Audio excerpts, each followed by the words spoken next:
Hello and Assalamu alaikum, everyone. Um, if everybody could please be seated. Thank you so much. Thank you, everyone, first of all, for joining. मेरा ख्याल है आज का जो agenda है, जो आज की हमारी gathering का मकसद है, that is very much rooted in the current challenges that Pakistan is facing. एक poly crisis है which Pakistan is facing right now, including the economy crisis, the trade issue, the currency devaluations. Yet a lot of it is still finding its roots in the power sector. And one of the areas where we feel like there is a need for a lot of improvement is the power planning sector. And that is why we are all gathered here. We have some excellent research studies that will be presented today. Different think tanks hain jo Pakistan pe kaam kar rahe hain, most of them based in Pakistan. We have 4 excellent researchers that will be launched today. 3 jo hai wo generation capacity expansion plans के ऊपर है, kind of trying to emulate or improve the IGCEP process and present alternatives which could actually be more cost effective for Pakistan. There's a study by Lams Energy Institute. There is a study by Agora Energy Bende. And then there's a study from Renewables First and Pride. And then we also have an SDG 7 roadmap, जो कि STPI ने काम किया along with PPIB and UNESCAP. So we have divided our program into 3 different parts. The first part will be a presentation of the different studies, and which will be followed by a short Q&A session. After that, we have 2 excellent panels around renewable energy integration. And then we'll also be talking about how to leverage finance and basically, again, how do we access finance for renewables and bring about the change that the studies are foreseeing that Pakistan needs to undertake for its power sector. So on that note, I'm Mohammad Mustafa Amjad. I'm working as program manager with Renewables First. And on behalf of Pakistan Renewable Energy Coalition, which is a group of allied organizations working collectively to accelerate the energy transition in Pakistan, I welcome you all and thank you very much for joining us today. मेरा ख्याल है काफी अच्छा भी है कि we have a lot of stakeholders who are a part of the process present here today. And I think I would like to, thank them all for ensuring their presence and being a part of this event as well. On that note, I'll hand it over to Sanai Mohammed, who is working as the coordinator of Pakistan Renewable Energy Coalition, and she'll take the agenda forward. Thank you so much. Thank you, Mustafa. So, Assalamu alaikum, everyone. Without any further ado, I'd like to call our first presenter, Ms. Naila Saleh, who's working as a program manager with Agora. Naila, over to you if you can hear me. Yeah, I can hear. Good afternoon, everyone.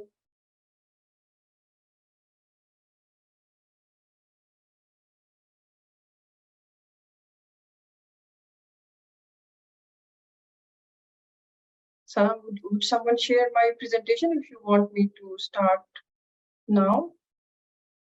Yes, please, you can start now. Okay.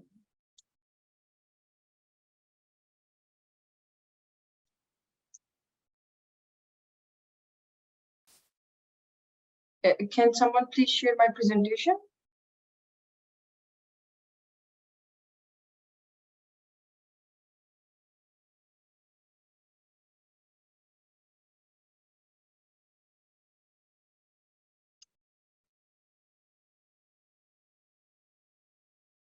Thank you very much. Just a minute.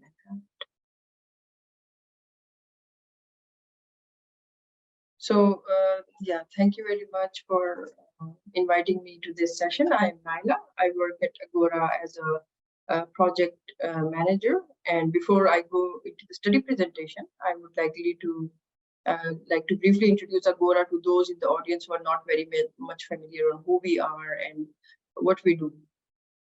So Agora is an internationally recognized think tank working on climate policy and energy transition.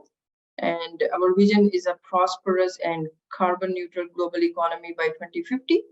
And to this end, we develop evidence-based and political viable strategies to advance the goal of climate neutrality. And currently we have our program in around 20 countries, and our Pakistan program started in 2021. This study, 2030 Solar and Wind Roadmap for Pakistan, is one of our first study that we carried out and published in January this year. Overall, the study examines VRE scenarios, variable renewable energy, that is solar and wind scenarios beyond IGSF 2022, and reviews the 10-year generation expansion planning for Pakistan, evaluating the possibility and benefits of pursuing a more ambitious solar and wind scale up by 2030-31. So in this study, we look at optimized VRE scenario for Pakistan, which could help in achieving a sustainable and economically efficient energy mix. And yeah, if we look at the structure of my presentation, I will just give a brief summary of the study. This includes introduction and study objectives, some details on the optimized VRE scenario that we are proposing, a sensitivity analysis for any changes in scenarios in terms of demand increase or decrease or hydro delays, and the key message that springs out from the analysis. Next slide. Yeah, so if we look into the prevailing context in Pakistan's energy landscape, due to the developments in the global energy market since early 2022, a completely new situation has emerged for Pakistan. And not only for Pakistan, but many countries globally. So the imported coal prices and gas prices have almost doubled, increasing the electricity generation cost and worsening our balance of payment crisis. And based on the context, the business as usual reliance on imported fuels does not seem viable any longer, as this would not be economically sustained. If you look at the circular debt, it has also risen significantly. The energy prices have soared up, and overall, this situation has placed the affordability of energy at risk for majority end users. In contrast, renewable energy resources such as solar and wind, it shows a promising trend of becoming a more and more cost-effective source over the passage of time. Even currently, they are one of the cheapest sources of electricity generation. So adding VRE in greater capacity seems to be the most viable option, especially in the existing context. This will not only help in curbing dependence on imported fuels, but also bringing down the generation cost and ensuring a more sustainable and environmental friendly energy future. And we can see that the government of Pakistan is now more than ever focused on promoting these resources. The current iteration of IGSF is also more progressive in terms of scaling up solar and wind as well as hydro. And through our study, we just wanted to add value to the existing ongoing planning process and debate on how much VRE could actually be optimal for Pakistan. And as I mentioned earlier, the objective of the analysis was to see if further VRE scale up that is beyond IGSF 2022 would be financially beneficial for the power sector. And this analysis was carried out for us by two consultants, 8.2 Renewables and Power Planner International. And they used the hourly dispatch of the IGSF for the spot year 2030-31 as a methodological approach. And the two cases that were evaluated for this analysis included the VRE case used in IGSF 2022 and the optimal VRE scenario. And then a power flow grid analysis was also done to see how the proposed VRE capacities could be integrated in the grid. This, however, does not include the grid stability and reserve topics. And we propose that more studies are carried out on it. Yeah, next slide. So here you see in this slide two charts. The first chart is the IGSF base case scenario, and the second chart is the scenario that we are proposing. So in the IGSF base case scenario, we see that the demand in Pakistan is increasing steadily over the passage of time. And to see these different colors that you see in the first chart shows the sources through which this demand is going to be covered. And this red line shows the generation cost in dollars in megawatt per hour. So if you look at the overall generation cost, they are coming down with the passage of time, right? From $50 per megawatt hour to $35 per megawatt hour. And this reduction in cost is largely because of this huge addition of hydro that you see in the blue, and solar and wind, where according to IGCEP, 21 gigawatt of solar and wind would be added into the overall power sector by 2031. But at the top, in the gray and the black, you can see that we are still relying on imported fuels, imported gas, and imported coal. And so in the proposed VRE scenario, the next chart that you see, if we actually increase the solar and wind capacity additions from the 21 gigawatts that is assumed in IGCEP to 33 gigawatts, the generation cost could further decrease by 15%. It can come down to $29 per megawatt hour. And then you can see on the top that we can also reduce the reliance on imported fuels in overall our energy mix. Next slide. And in this slide, we basically also look at the emission benefits of adding 33 gigawatts of solar and wind in the energy sector. You can see here that the emissions could be cut by 50% if this target is being reached.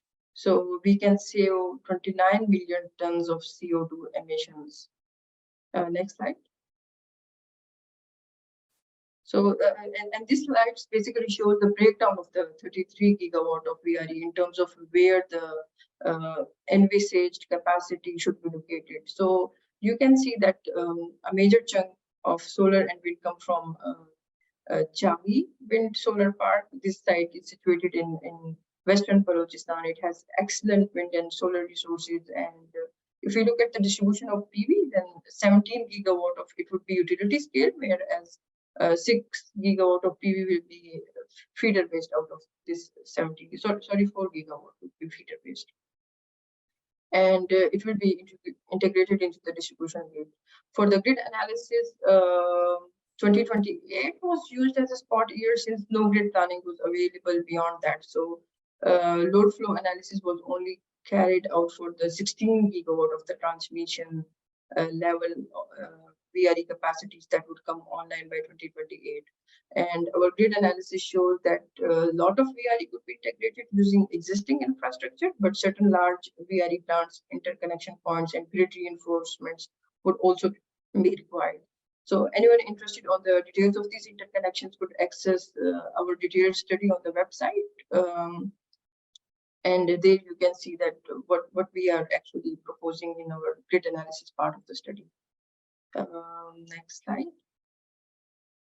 So we also did some sensitivity analysis for any unexpected changes in the environment. For the sensitivity analysis, we look at 3 scenarios here. 10% increase or decrease in demand, hydro delay, that is, if 30% of hydro come online later on. So how do these changes play out for VRE uptake and impact the generation cost and GHG emissions? So here in this chart, you can see that at the right axis, we shows the cost. At the left axis, we show the GHG emissions. And regardless of which scenario we are looking at, higher VRE performs better. For example, if you look at the scenario with the lower demand, that is 10% less demand than what has been assumed in IGCEP, we still require higher VRE than the 21 gigawatt that has been proposed in IGCEP. And we have also carried out a similar analysis for EVs and carbon cost, which I have not included in this presentation. But yeah, the results are somewhat similar. So we don't see any much changes in the sensitivity analysis. Yeah, next slide. And yeah, I will just jump to the conclusion. So the key, overall, the key messages that springs out from our study is that undoubtedly a more ambitious scale up of variable renewable energy offers substantial advantages in terms of reducing cost and emissions, making it most cost-effective pathway for the power sector. We could have 15% cost savings, 50% emission savings with the optimum VRE scale up. That is the 33 gigawatt solar and wind additions. And embracing a larger deployment of solar and wind, Pakistan can unlock numerous benefits in terms of economic efficiency and environmental sustainability, not to overlook the flexibility that it offers in terms of adapting to unexpected changes in energy demand and other factors. And secondly, to effectively handle higher shares of VRE, stronger emphasis should be placed on maximizing flexibility in the power system. The abundant availability of hydropower, of course, is uniquely placed to provide system-wide flexibility to the grid and buffer intermittent renewable energy generation. But this needs to be studied in more detail, that which hydro plants and coal plants should be used to dispatch flexibility. And thirdly, for the VRE tendering, a reliable and year-wise tendering plan should be carried out for the plant VRE build-out, so that it ensures its timely scale up. And this will also give investors much needed confidence. And these tenders should also be location specific for highest benefit. The tender process should also prioritize hybrid solar and wind plants for cost savings and reliable operation. And finally, in terms of infrastructure, only few additional reinforcements is required for some large VRE plants. For instance, for the Chari connection, which we have identified as one optimal site, infrastructure should be initiated at the earliest, so that this VRE-rich corridor could be prioritized, and a comprehensive feasibility study is needed for this site too, and also the rest of the grid reinforcement sites that we have suggested in our study. So further studies also need to be done on system reserve requirements under high VRE case. Yeah, and with this, I will conclude my presentation, and thank you very much for listening. Thank you so much, Naila. If anyone has any questions, we have a 10-minute question-answer session towards the end of the presentations. So now I'd like to call our next presenter, Mr. Umar Farooq, who will be presenting the study from RUMS. He has more than 10 years of experience working in the energy sector. Mr. Umar, okay, sorry. Would you like? Thank you. I think maybe do you want to sit down? Like. Assalamu alaikum, everyone. Okay, I'll quickly switch to the presentation straight away, because I've been told that the time for this presentation is strictly 12 minutes. There is a lot to say, but still I'll try to deliver the content that I am here to deliver. कुछ parts ऐसे हैं जो हमने additional add किए हैं. I'll try to cover those. Today, please, can I have? Thank you. Okay. This is the content of today's presentations.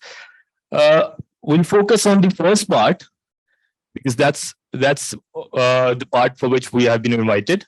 But I'll try to cover the rest of the parts as well, if time permits. But trust me, the remaining parts are more interesting than the first part. So this is a book that we published last year, and it is a critical report. It is 2021, not 2022, 2021. It was published in August 2022. We used LUMS power dispatch model for this, and it's an hourly dispatch tool.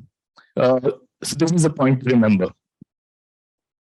And again, it has a lot of things that we can present, but for the sake of this presentation, because we have very limited time, I'll present the three aspects of it: the capacity balance, the dispatch mix, and the financial implications. Okay, what does IDSF 2021 say? It is a committed capacity of 22 gigawatts, irrespective of the optimization process. So these 22 gigawatts bypass the optimization process and come into your generation mix. And what gets optimized are the wind and solar. And I think I've gone through the Renewables study of it. So explain a bit. Yeah,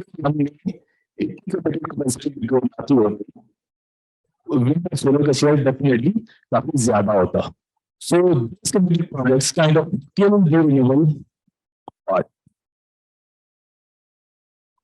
So what happens in the next these are results of the production simulation studies for the next certain years. So what we see here is a lot of capacity gets added. And if you see the capacity margin above demand remains significantly higher in the next 10 years. And even in last years, it's more than 20%. And the capacity margin is a debatable concept. But as far as I have studied on it, I think that the margin is enough. If you have more renewables, then yes, you might do 20%. So we have a lot of capacity against very marginally growing demand. We will never have growth rate this year. So इतनी capacity का हम क्या करेंगे? That's a point to think upon.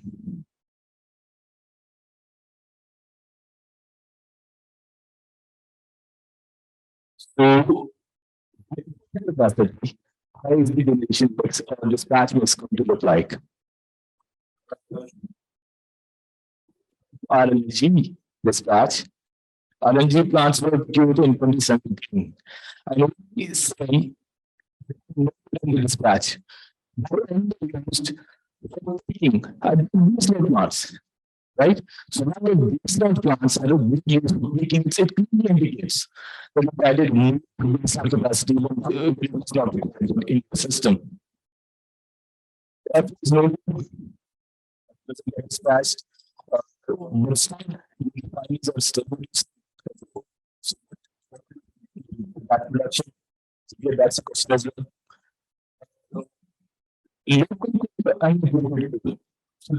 Balance normally shapes. Because when RNG is slightly expensive to code, ज़्यादातर हम लाना शुरू करेंगे. There is huge reliance on hydro. And it has benefits कि चलो इसकी cost कम है, but again we get less dependent on hydro in months like June and September, October, where hydro is relatively less, but the demand is still picking. Supply outlook, well, again, in terms we dispatching local coal and global coal. This is RLG, and this is so we are going to dispatch any RLG given this important statement, given that the transmission constraints. Otherwise,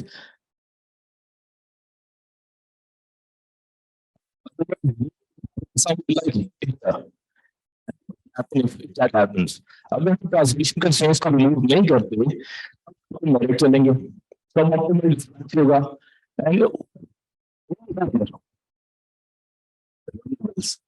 and similar situations in 2019 and 18 as it points to the demand के अंदर हम demand so low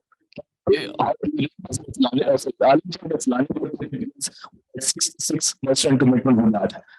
तो उसके against हमें renewables को curtail करना पड़ता है. In which renewables are getting curtailed, and this is one of them. बात करते हैं markets. At the same time, plants with hydro must run, right? Then we have renewables must run. Then we have must run commitments for power plants. Implementations have to get dispatched at 50%. So similarly, the must run commitment of LNG plant, but it's getting on now. The new commitment is 33%. So with that commitment, we only left with some margin that is going to get dispatched on merit order. So that's kind of alarming. Again, let's start from static elements of about less than 300.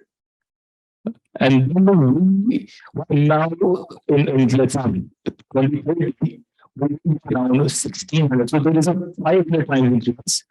So in 2017, 6 terawatt hour demand, and now I think in this around 130.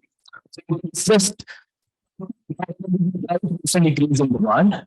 But the capacity is 500% increase. So again, we need to think about how we are planning. Again, this is the power purchase price, not the tariff, but the power purchase price in back then were the predictions, but given the exchange rates, I don't feel like it's going to increase. It's still going to increase. And again, what's happening is the energy payments dominating the salary. But now look at this difference. The energy payments are getting reduced because we're getting now having cheaper power in the grid. But like that, we're paying heavily, right? And an important message in the last slide. Out of the 1,600 billion capacity payments, half of it is coming from hydro. So again, that's an important question. In that, the analysis issue, but again, we've already seen that we are already in capacity.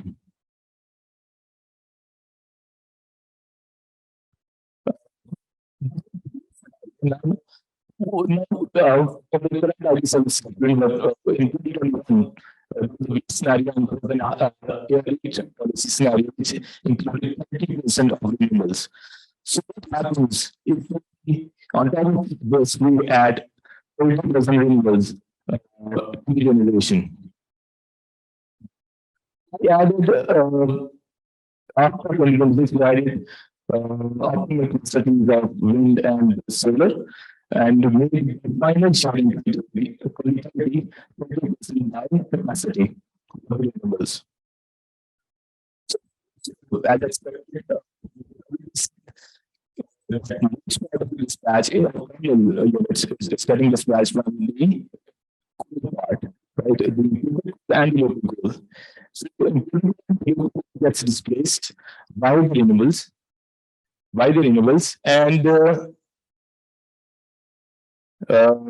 yes, but if you look closely, the imported coal, we cannot take imported coal to take it down to zero because we have a must-earn commitment for that, and we have similar commitments for the local gas-based plants. So then we start reducing the local coal, but still we cannot take them down to zero because of the must-earn commitments of these fuels. Another alarming situation is, and only an hourly model can simulate this, because we will face curtailments, ARE curtailments based on demand and generation, not on transmission, not commercial curtailments that we generally see. These are the curtailments that will be occurring due to reduction in demand that we have in winters or due to high hydros. So we might experience significant ARE curtailments if we go for 30% of renewables. So again, I always say we need to start from zero and end to 100. We cannot, fall in between, because we have to see these are the curtailments that are going to occur on generation only. There will be curtailments on based on transmission. There will be curtailments on let's say which I call commercial curtailments. So we need to encircle all of these aspects before talking about high share of renewables. अभी भी जो renewables हैं वो already curtail हो रही हैं, सबको पता है. So जब तक वो चीजें क्लियर नहीं होती तब तक नए इन्वेस्टर आने का बहुत मुश्किल चांस है. ठीक है, तो we need to address these issues as well beforehand. 12 minutes around, I'll take just a couple of more minutes to discuss the actual problem creator of the country. हमने भी देखा है कि डिमांड को फॉलो करने के लिए हम जनरेशन लगाते ही जाते हैं just to meet that capacity, लेकिन हमने अगेन रिन्यूएबल्स और एमिशंस की बात करते हैं, वो never thought about moving to the demand side. ये प्रॉब्लम एक्चुअली क्रिएट कहां से होता है? Why are we running after the demand so मैसली कि वो हम ओवर कैपेसिटी में निकल जाते हैं. सिर्फ एक बात जो एक्सप्लेन करना चाहूंगा, ये एक्चुअल डेटा है पिछले 6 साल का.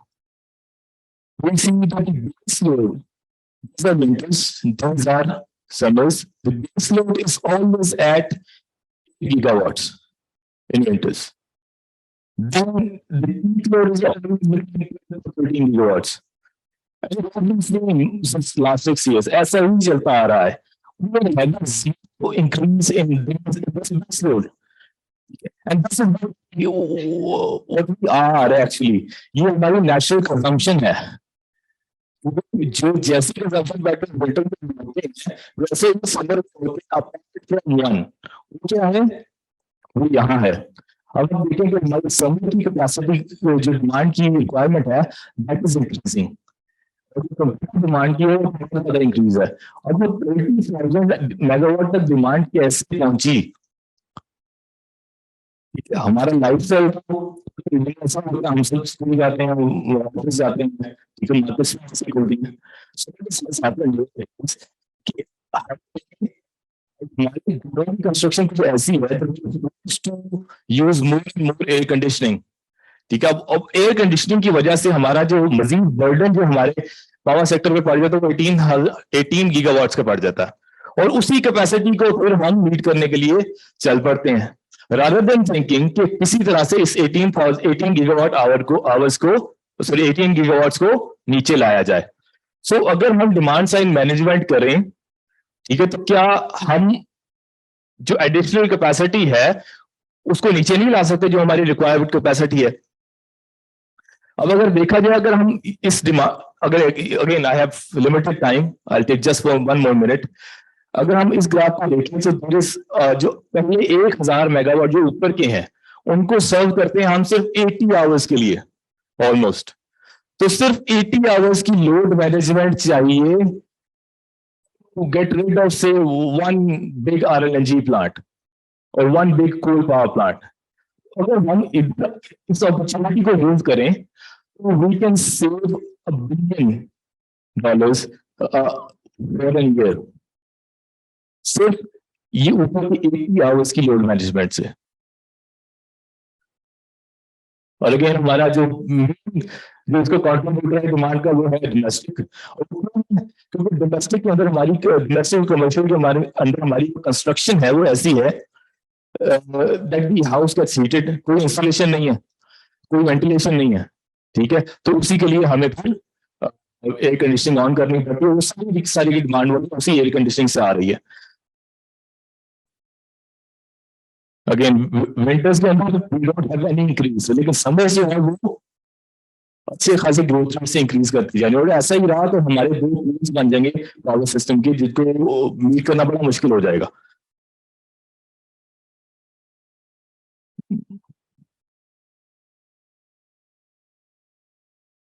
Similarly is the case for gas.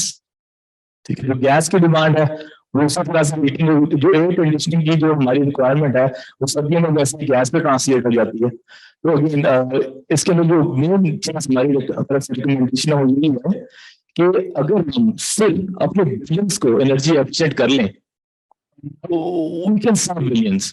ठीक है, जनरेशन साइड में इतना ज्यादा काम हो चुका है. अगेन हमारे जितने लोग जनरेशन साइड में जो काम कर रहे थे वो कोई मार्जिन नहीं है. अब everything is committed. We are already in a capacity. Optimization का कोई margin ही नहीं है. So this is one opportunity we can avail कि अगर हम efficient housing की तरफ जाएं, we can decrease our demands by 2 gigawatts. और वो आपको again years next 10 years बहुत ज़्यादा आपके लिए helpful रहेगा कि एक demand flatter हो जाएगा and it will be easier to meet. Thank you. Apologies for taking some more time, but this was important, so I wanted to discuss it. Thank you.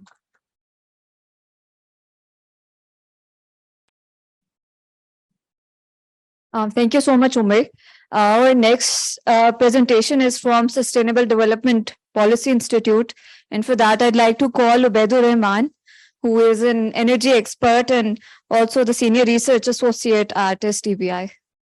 Ubaid, can you please sit here? This mic has this drawer.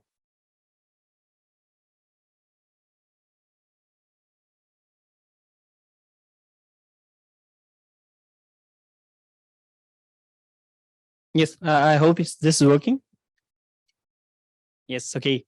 First of all, thank you so much everyone for joining us today. My name is Ubaidur Rahman, and I'm currently working as a Senior Research Associate at Sustainable Development Policy Institute.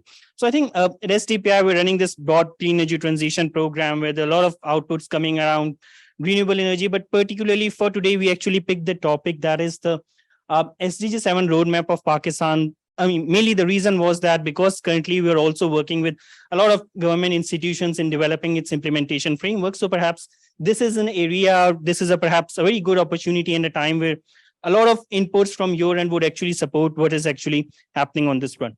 So I think this was actually a roadmap. If you could just go to the next slide. Yeah. Yeah. Okay, so just for the background, this all started with the ministerial declaration that actually happened at the second Asia Pacific Energy Forum that was held in 2018. So it was actually decided that all the partner countries, all the government stakeholders would actually come together to take stock of what is actually happening around the SDG 7 progress in Pakistan. So at that, it was actually decided that SCAP would act as a secretariat, and it would actually help the countries in developing these energy plans that could actually help them achieve the target of SDG 7. So basically, that was actually a request that went to SCAP from the government of Pakistan. So three organizations, SCAP was basically the leading organization, and on behalf of government of Pakistan, it was led by Private Power Infrastructure Board. And SDPI actually acts as the national partner in implementation of the roadmap and collecting all the relevant data sets, etc.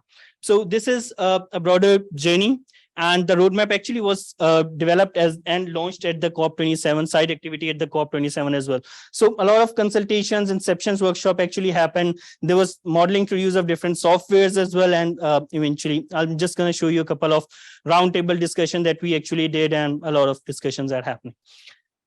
Okay, so now coming towards the modeling part, the study actually uses the low emission analysis platform, and that actually runs under five different scenarios. Three normal, that is a business as usual scenario, there is a current policy scenario, and then actually a scenario that achieves the target that are set under the SDG 7. And after that, there are two ambitious scenario. One is in which the power sector was completely decarbonized by 2030. And the second was the net zero scenario, that is the decarbonization of the whole economy by 2050. So different emission pathways were developed, economic pathways were developed. What would be the financing requirement if we follow any of these individual pathways? So, and based upon all the scenarios, when the results were there, we actually adopted a multi-criteria decision-making analysis to evaluate the scenario against a set of 12 different criteria. Based upon that, we actually came up, eventually it will actually show that decarbonizing whole economy by 2050, based upon all the inputs from the stakeholders, would be the most viable and economically feasible pathway for Pakistan. Yes, so again, generally SDG 7 in itself contains a lot of indicators, mainly about the energy access, clean cooking fuels, energy efficiency. But for this presentation, I'm mainly going to focus on what it actually contains for the renewable energy sector of Pakistan and how it's actually proposing a different way forward for that. So I think I'll just go scenario by scenario. This is firstly the current policy scenario that actually makes the use of IGSEP 2022, the latest version, and the whole expansion and retirement plan is based entirely upon that, where the renewables, particularly VRE, actually achieves a share of almost 30% by 2030. And based upon the given information on IGSEP, from both NTDC and KE-based system, it has been incorporated into the next step model in both the CP as well as the SDG scenario. Now, the more important scenario, because the business as usual as well as the current policy is based upon the already existing document, but the more important point was actually coming in the SDG scenario. So, I mean, when you look at the indicators, SDG 7.2 is something that actually links with the renewable energy. But as for the, the whole indicator, there is no actually target that is actually defined in it. What SDG 7.2 states is that encourages a substantial increase of the renewable energy in total final energy consumption. So we actually had to come up with a methodology which supports how we can actually achieve the NDC and conditional targets over here. So the next step methodology estimated initially the net increase in energy demand in response to both universal energy access and energy efficiency improvement. And then it uses the unconditional NDC target for the energy sector to estimate the optimum renewable energy share. So again, you have to actually look it from a perspective going beyond the power sector particularly. I mean, it also has how actually renewables going to play a very important role in energy access, particularly in the rural communities that are using this all, biomass in a very traditional and inefficient way that is not actually considered renewable. So the modern usage of biomass is actually considered a very important point, particularly for the rural residencies over here. So according to the model, the share of renewable energy in total final energy consumption in 2030 will be 23.5% in the SDG scenario, as compared to just 6.8% based upon the current policy scenario and the direction which we're actually going. So again, a lot of interventions are required at that end. So for the three key scenarios, these are some of the very summarized findings over here that, just talking about the renewable energy over here, in business as usual, we're expected to reach around almost 3.9% share of renewable energy in the total final energy consumption. It's not just talking about the power sector. It's the main indicator that is used for SDG 7 is the total final energy consumption. And in the current policy scenario, it's increasing to almost 6.8. But given a very focused, dedicated efforts going towards replacing the traditional use of biomass, the potential that actually can be achieved is almost a share of 23.5% by 2030. And it could significantly reduce the emissions coming from the overall these sectors. So along with that, we also, draw these marginal abatement cost curves for the sector. And it actually indicates that the larger portion, the larger mitigation potential, it actually does lie in the demand sectors. And coming towards a lot of these, there are a lot of behavioral challenges that can actually address these issues as well. Transport, residential, industrial sectors have a very high GHG mitigation potential, which are very cost effective in the long run. When we talk about renewable power capacity, the high capital expenditure is generally required for new renewable power capacity. And it is reflected in MSE curve as well, that the renewable energy generation has a positive cost. So among all these renewable energy, solar was the least, has the lowest abatement cost per ton of CO2 when we actually compare it to wind and hydro. And based upon that, through this calculation, we also actually estimated what the potential price of carbon taxation could be. So just it could actually make a common case for that. Now talking about, this is now the two ambitious scenarios that we actually created. One was the decarbonizing power sector by 2030. And the second one was actually achieving net zero by 2050. So to decarbonize the power sector, around almost 20 gigawatt of fossil fuel generation must be retired. And just to support that, a total of 15.7 gigawatt of this solar, wind and biomass must be installed in addition to hydro and renewable that is already planned under the IGSEP.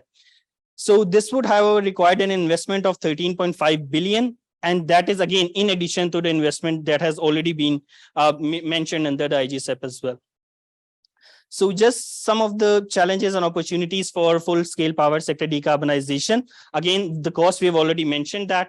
And secondly, it was also suggested by a lot of the stakeholders that wind and solar projects involve more than 90% of the foreign currency components. So in order to make renewables substitute, at least 70% of the local value addition is actually required in the whole sector. So yeah, that's actually one of the very key points. And again, definitely decarbonization would be environmentally very beneficial. And a total emission reduction of almost 38.4, almost 40% could actually be achieved through this. Last but not the least, decarbonizing the whole economy by 2050. And again, this scenario again also considers that when you actually try to replace the traditional use of biomass with some of the electric appliances, your demand is actually going to increase. Although the total demand does decrease because of the use of very efficient appliances, but the overall, this is a component that actually had to encounter. So it does indicate that in this scenario, by 2050, an additional 44 MTOE of electricity would be required. And following an optimized least cost approach, the model has indicated that for net zero pathway, the largest capacity by 2050 should be come from solar, followed by wind and then hydro. And then you can see what the capacity numbers are there in the report as well. So again, all these figures are also mentioned within the document. Now, the next part was, I'm just going to end in a couple of minutes. The next part was the scenario evaluation. I mean, based upon the results that we actually had through the use of different modeling approaches, we again went back to these stakeholder consultations, and a scenario evaluation was conducted against these 12 different indicators, which actually include access to clean energy, efficiency, renewable energy share, what could be the emission reductions target by 2030, alignment with the Paris Agreement, and all these. And based upon that, this was actually our final result.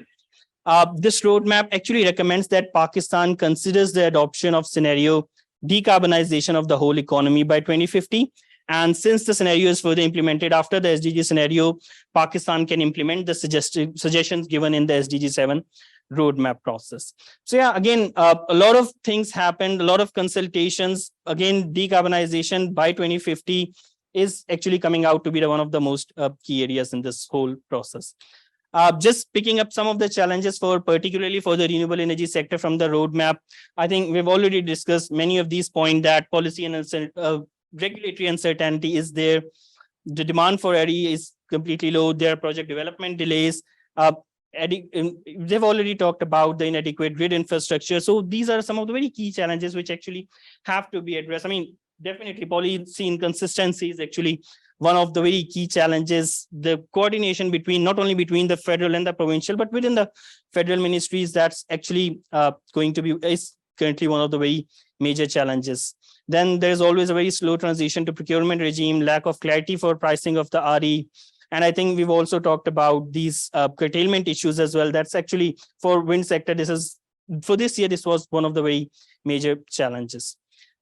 So just ending it with this, I think there needs to be a very strong coordination mechanism among different agencies.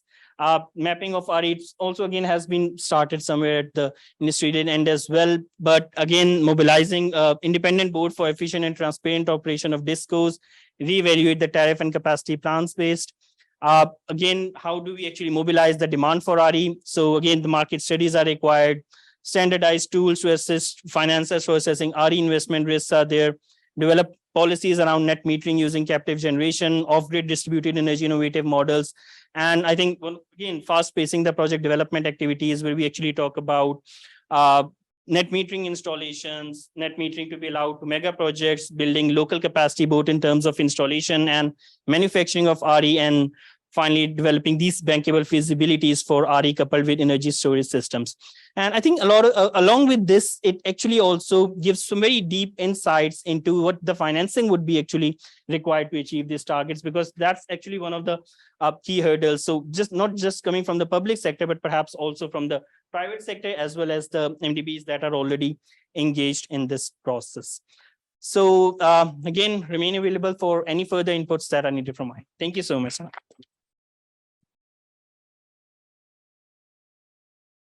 Thank you, Beth, for that very wonderful presentation. For the next study, which I believe will bring a lot of clarity to Pakistan's power planning system, I'd like to call Amar Kasim from Renewables first. He'll be presenting the joint Plexo study by Renewables First and Pride. Thank you, Amar. जी अस्सलाम वालेकुम। अच्छा, ये study हमने जो की है इस पे तकरीबन 1.5 साल लगा है, और 1.5 साल के बाद 12 मिनट में मैंने आपको इसके रिजल्ट समझाने हैं। सो एक्सक्यूज मी अगर थोड़ा सा ओवरवेलमिंग हो जाए। अच्छा, इसके एक चीज़ तो इसकी मैं पहले ये बता दूं कि वी यूज्ड द सॉफ्टवेयर प्लेक्सोस, जो कि एनटीडीसी के पास भी यही सॉफ्टवेयर है, जो कि हमारा नेशनल प्लानिंग का इदारा है। तो दैट्स इस चीज़ को जहन में रखते हुए आगे अगर क्लिकर प्लीज दे दीजिएगा।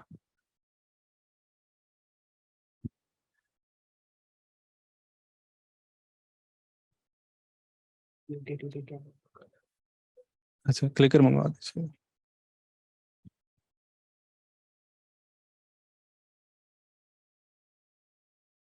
अच्छा, अब थोड़ी बहुत अगर मैं इस तरह की टर्म्स यूज करूं, प्लेक्सोस, ऑप्टिमाइजेशन, वीआरई, स्टैटिस्टिक्स, मॉडलिंग, तो आप लोग बहुत इंप्रेस होंगे, लेकिन जाते हुए आपको कोई बात याद नहीं रहेगी इसमें से। तो मैं थोड़ी सी कुछ सादा मिसालों के जरिए मैं आपसे बात इसके ऊपर करना चाहूंगा। जो हमारी पूरी स्टडी थी, इसका रैशनल जो है वो इस एक स्टेटमेंट के ऊपर बेस्ड है। ये एआरई पॉलिसी जो कि 2019 में आई थी, हमारी नेशनल पॉलिसी है, अप्रूव्ड पॉलिसी है गवर्नमेंट की। इसके अंदर एक ये जुमला लिखा हुआ है जो अक्सर अक्सर लोगों को even in the power sector पता नहीं होता। ये जुमला ये कहता है कि जहां भी आप ये दिखा सकें कि जो आपकी एवरेज सिस्टम जनरेशन कॉस्ट है पावर प्रोडक्शन की, अगर आप उसको रिन्यूएबल्स डाल के इस कॉस्ट को नीचे ला सकते हैं, तो ये लाजमी हो जाएगा गवर्नमेंट के ऊपर या प्लानर के ऊपर कि वो वहां पे रिन्यूएबल्स उस ग्रिड के अंदर डाले। लेकिन इसका मतलब समझाने के लिए मैं आपको एक थोड़ी सादा सी मिसाल दूंगा एक गाड़ी की। आप ऐसे इमेजिन कि आपके पास एक प्राडो है और आपने वो गैराज के अंदर खड़ी की हुई है। अब इसको चलाने के लिए आपका अच्छा खासा खर्चा आता है, और साथ ही साथ आपने, क्योंकि प्राडो लेने के लिए आपके पास इतने पैसे थे नहीं जब आपने ले ली, तो आप वो किस्तों के ऊपर वो सारा कुछ सालों में अदा कर रहे हैं। तो जिसने भी खरीदी, घर के अंदर जो भी डिसीजन मेकर है, वो आपसे ये कहता है कि देखो प्राडो तो अब हम नहीं बेच सकते, ये तो आ गई है, इसकी किस्तें भी देनी है और गैराज में भी ये खड़ी होनी है। हाँ, लेकिन हम ये कर सकते हैं कि अगर तुम एक और गाड़ी ले आओ, कोई मेहरान या कोई छोटी मोटी गाड़ी ले आओ, और तुम अगर ये दिखा दो कि हम सफर मेहरान पे करेंगे, प्राडो खड़ी रहेगी और फिर भी ओवरऑल कॉस्ट बच रही होगी। ये बात समझ आ रही है आपको? क्यों कॉस्ट बच रही होगी? क्योंकि जो प्राडो है उसका फ्यूल बहुत ज्यादा है।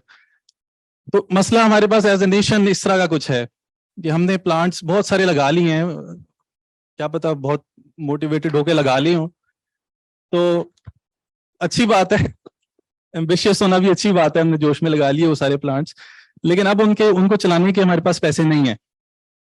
तो ये चीज आपको यहां से नजर आती है कि इस वक्त हमारी जो डिमांड है वो तकरीबन 30,000 मेगावाट पे पीक करती है, और जो हमारी कैपेसिटी तकरीबन 40,000 के ऊपर खड़ी है। तो अक्सर वो पूछते हैं आके कि 10,000 मेगावाट, ये क्यों हमारे पास एक्स्ट्रा कैपेसिटी क्यों है? तो लेकिन सोचने की बात यह है कि 10,000 एक्स्ट्रा है, अगले 10 सालों में तकरीबन 2031 तक जो प्रोजेक्शंस थी लेटेस्ट आईजी की, वो ये कह रही है कि अभी अगर हमारे पास 30,000 डिमांड है पीक, तो 2031 तक वो 40,000 पे चली जाएगी, 10,000 बढ़ गई। तो 40,000 तो वैसे ही हमारे पास थी मैक्सिमम कैपेसिटी पावर देने की, तो हमें तो कोई भी नया प्लांट नहीं चाहिए होना चाहिए था। तो क्या वजह है कि हम 70,000 के ऊपर जा रहे हैं 2031 तक? अगर ये चीज आपको पूछनी चाहिए थी एनटीडीसी से कि आप क्यों हमें 70 गीगावाट के ख्वाब दिखा रहे हैं, हमारी तो डिमांड इतनी है ही नहीं। और ये मैं उस केस में बात करूं, जैसे उमर ने भी एक्सप्लेन किया कि हम पीक को फॉलो करते हैं। ये पीक, अगर हम पीक को भी फॉलो करें तो हमें 40,000 तक जाना चाहिए, हम क्यों 70,000 तक जाते हैं? तो इसकी वजह बुनियादी सी ये है कि हम पावर डिमांड मीट नहीं कर रहे। हमारे पास जो महंगे प्लांट खड़े हुए हैं, हम सस्ती कैपेसिटी लाने की कोशिश कर रहे हैं कि हम इनको चला लेते हैं, वो वहां खड़े रहें, हम उनका किराया भी देते रहे, हम उनकी किस्तें भी देते रहे, लेकिन हमें वो चलाने ना पड़े।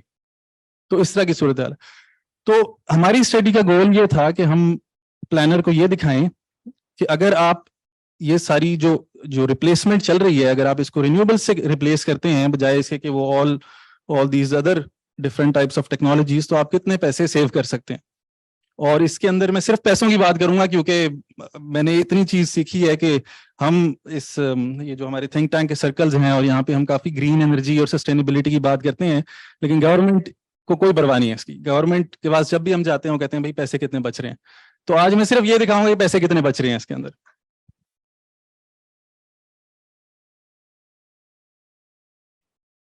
अच्छा, इसके अंदर अब देखने की चीज, इसके अंदर 3 मसले हैं जो इस पूरी रिपोर्ट के अंदर आपको समझने की जरूरत है। एक इशू तो ये है कि क्या रिन्यूएबल्स से जो बिजली बनती है वो सबसे सस्ती है? तो इसके अंदर तो ये प्लानर को भी पता है, एनटीडीसी को, ये सबको पता है कि रिन्यूएबल से इस वक्त जो बेंचमार्क है वो तकरीबन 4 सेंट के करीब है, तो बिजली तो सबसे सस्ती है। मैं गाड़ी वाली मिसाल के ऊपर थोड़ा सा आपको और लेके जाता हूँ। ये बात सबको पता है कि अगर एक छोटी गाड़ी ले आते हैं, मेहरान ले आते हैं, तो उसको खरीदना भी सस्ता है, उसको चलाना भी सस्ता है। तो एक चीज तो हम ये डेमोन्स्ट्रेट कर रहे हैं कि वाकई सस्ता है। लेकिन एक और एतराज फिर उसके बाद आता है कि ये जो रिन्यूएबल्स वाली गाड़ी है ना, ये वो थर्मल वाली गाड़ी की तरह नहीं है। इसकी एक बेहतर मिसाल होगी कि आप सोचेंगे रिन्यूएबल्स का घोड़ा है। फर्क क्या होता है दोनों के अंदर कि आप अगर एक गाड़ी लेके आते हैं तो आप उसको सुबह चलाएं, शाम को चलाएं, दोपहर को चलाएं, लेकिन जो घोड़ा होता है उसको सोना भी होता है। तो जो आपकी रिन्यूएबल्स हैं, जो विंड और सोलर टेक्नोलॉजीज हैं, वो उस टाइम प्रोड्यूस करते हैं इलेक्ट्रिसिटी जिस वक्त सूरज होता है या फिर हवा होती है। तो अब मसला थोड़ा सा बदल गया है कि अब आपको ना सिर्फ ये दिखाना है कि वो वाकई सबसे सस्ते भी हैं, आपको ये भी दिखाना है कि हमारी डिमांड की कुछ इस तरह के कर्व्स हैं, इस तरह के कुछ पैटर्न्स हैं, वो जो डिमांड इस तरह चल रही है। वो जो घोड़ा आप लाना चाह रहे हैं वो इस टाइम चलने को तैयार है, वो रात को कहता है मैं सोऊंगा, इस वक्त खाना खाऊंगा, वो इस वक्त चलने को तैयार है। तो इन दोनों चीजों को सामने रखते हुए आप कितने घोड़े खरीद सकते हैं?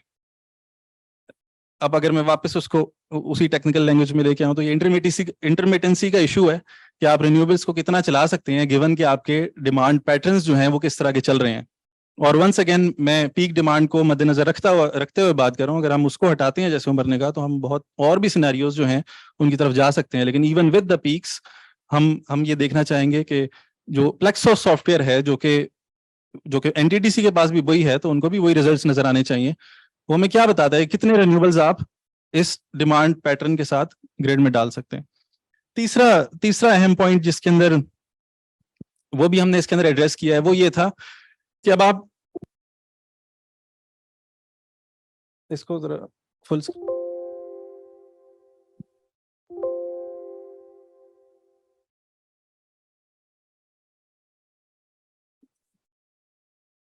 अच्छा, तीसरा इशू इसके अंदर ये आता है कि वो कहते हैं अच्छा रिन्यूएबल सस्ते भी हैं और उनके जो पैटर्न्स हैं वो मैच भी करते हैं, लेकिन मसला ये है कि हमने वो कमिटमेंट कर दी थी किसी और गाड़ी वाले से, हम तो उसी की गाड़ी खरीदेंगे और हम उसके ऊपर अपना जहन बदलने को तैयार नहीं है। तो इसके ऊपर हमने काफ़ी कोशिशें की, गवर्नमेंट का इसके ऊपर ये स्टांस है कि जो कमिटेड प्रोजेक्ट्स हैं हम इसके ऊपर अपना जहन नहीं बदलने को तैयार नहीं, या तो वो प्रोसेस स्टार्ट हो चुका है या वो प्लांट बनने वाला है, या फिर इवन कुछ हैं जिनसे कोई वादे किए हैं, हमें नहीं पता कौन से वादे किए हैं, लेकिन हम तो वही डालेंगे। तो हमने जो तीसरी चीज इसमें की है वो ये दिखाया है कि आप ठीक है, आप ना कमिटेड प्रोजेक्ट्स ना हटाएं, लेकिन आप इतना सुन लें कि अगर आप इनको नहीं हटाते तो कितनी कॉस्ट आपको पे करनी पड़ेगी। तो ये तीन चीजें इस स्टडी के अंदर अब आपको मैं जल्दी जल्दी बस दिखाना चाहूंगा। तो सबसे पहले तो हमने बेस केस अपना एस्टैब्लिश किया जिसके अंदर हमने सारी अजम्पशंस वही रखी जो एनटीडीसी और आईजीसेप की हैं, आईजीसेप 2022 की। और इसके अंदर हमने सबसे पहले तो हमें चीज ये नजर आई कि एनटीडीसी ने बहुत सारी कॉस्ट जो थी वो आईजीसेप के अंदर दिखाई हुई ही नहीं है, और साथ भी लिख भी दिया है कि हम आपको सारी कॉस्ट नहीं दिखाएंगे। इसके ऊपर थोड़ा सा सोचने की बात है कि हमें क्यों पूरी कॉस्ट नहीं दिखाई जा रही। जवाब ये दिया जा रहा है कि इसका कोई ताल्लुक नहीं है, लेकिन एक कॉम्प्रिहेंसिव प्लान के अंदर ये चीज शामिल होनी चाहिए। तो एनटीडीसी तकरीबन $53 बिलियन इस कॉस्ट को प्रोजेक्ट करता है, जो हमने अपने सॉफ्टवेयर में जब डाल के ये कॉस्ट देखी है तो ये तकरीबन $108 बिलियन के करीब बनती हैं। दूसरी चीज हमारा सॉफ्टवेयर ये हमें दिखा रहा था कि अगर आप सारी असम्पशन सेम रखते हैं, सारी कंस्ट्रेंट सेम रखते हैं, बिल्कुल बेस केस फॉलो करते हैं, तो आपका 35% विंड एंड सोलर का शेयर ग्रिड के अंदर आना चाहिए। और अगर इसमें अहम बात यह है कि अगर ये 35% नहीं आता, और अब हम सबको पता है कि अभी तक 5% पे हम खड़े हैं, और अगले 2031 तक मैं आपको पर्सनली मेरा गैस है कि हम 5% से 10 पे चले जाएं तो ये बहुत बड़ी बात होगी। हालांकि हमारी पॉलिसी कहती है 30 पे जाना चाहिए, लेकिन हालात आपके सामने हैं कि ये जाने नहीं लगे। तो मैं आपको सिर्फ इतना बता दूं कि इसके अंदर कितने पैसे लूज होंगे। अगर 10% तक सिर्फ जाते हैं तो $3 बिलियन आपको पहले 10 साल के अंदर 2031 तक आपको लूज करने पड़ेंगे, और गोइंग फॉरवर्ड हर साल आपके $1 बिलियन ब्लीडिंग सिस्टम से होती रहेगी, इसलिए क्योंकि आपने वो जो महंगे प्लांट थे उनकी जगह आप सस्ते प्लांट नहीं लेके आए। तो ये तो बेस केस है कि आप 35% नहीं करते, आप 10% पे रहते हैं। 10% भी कर लें तो बहुत बड़ी बात है।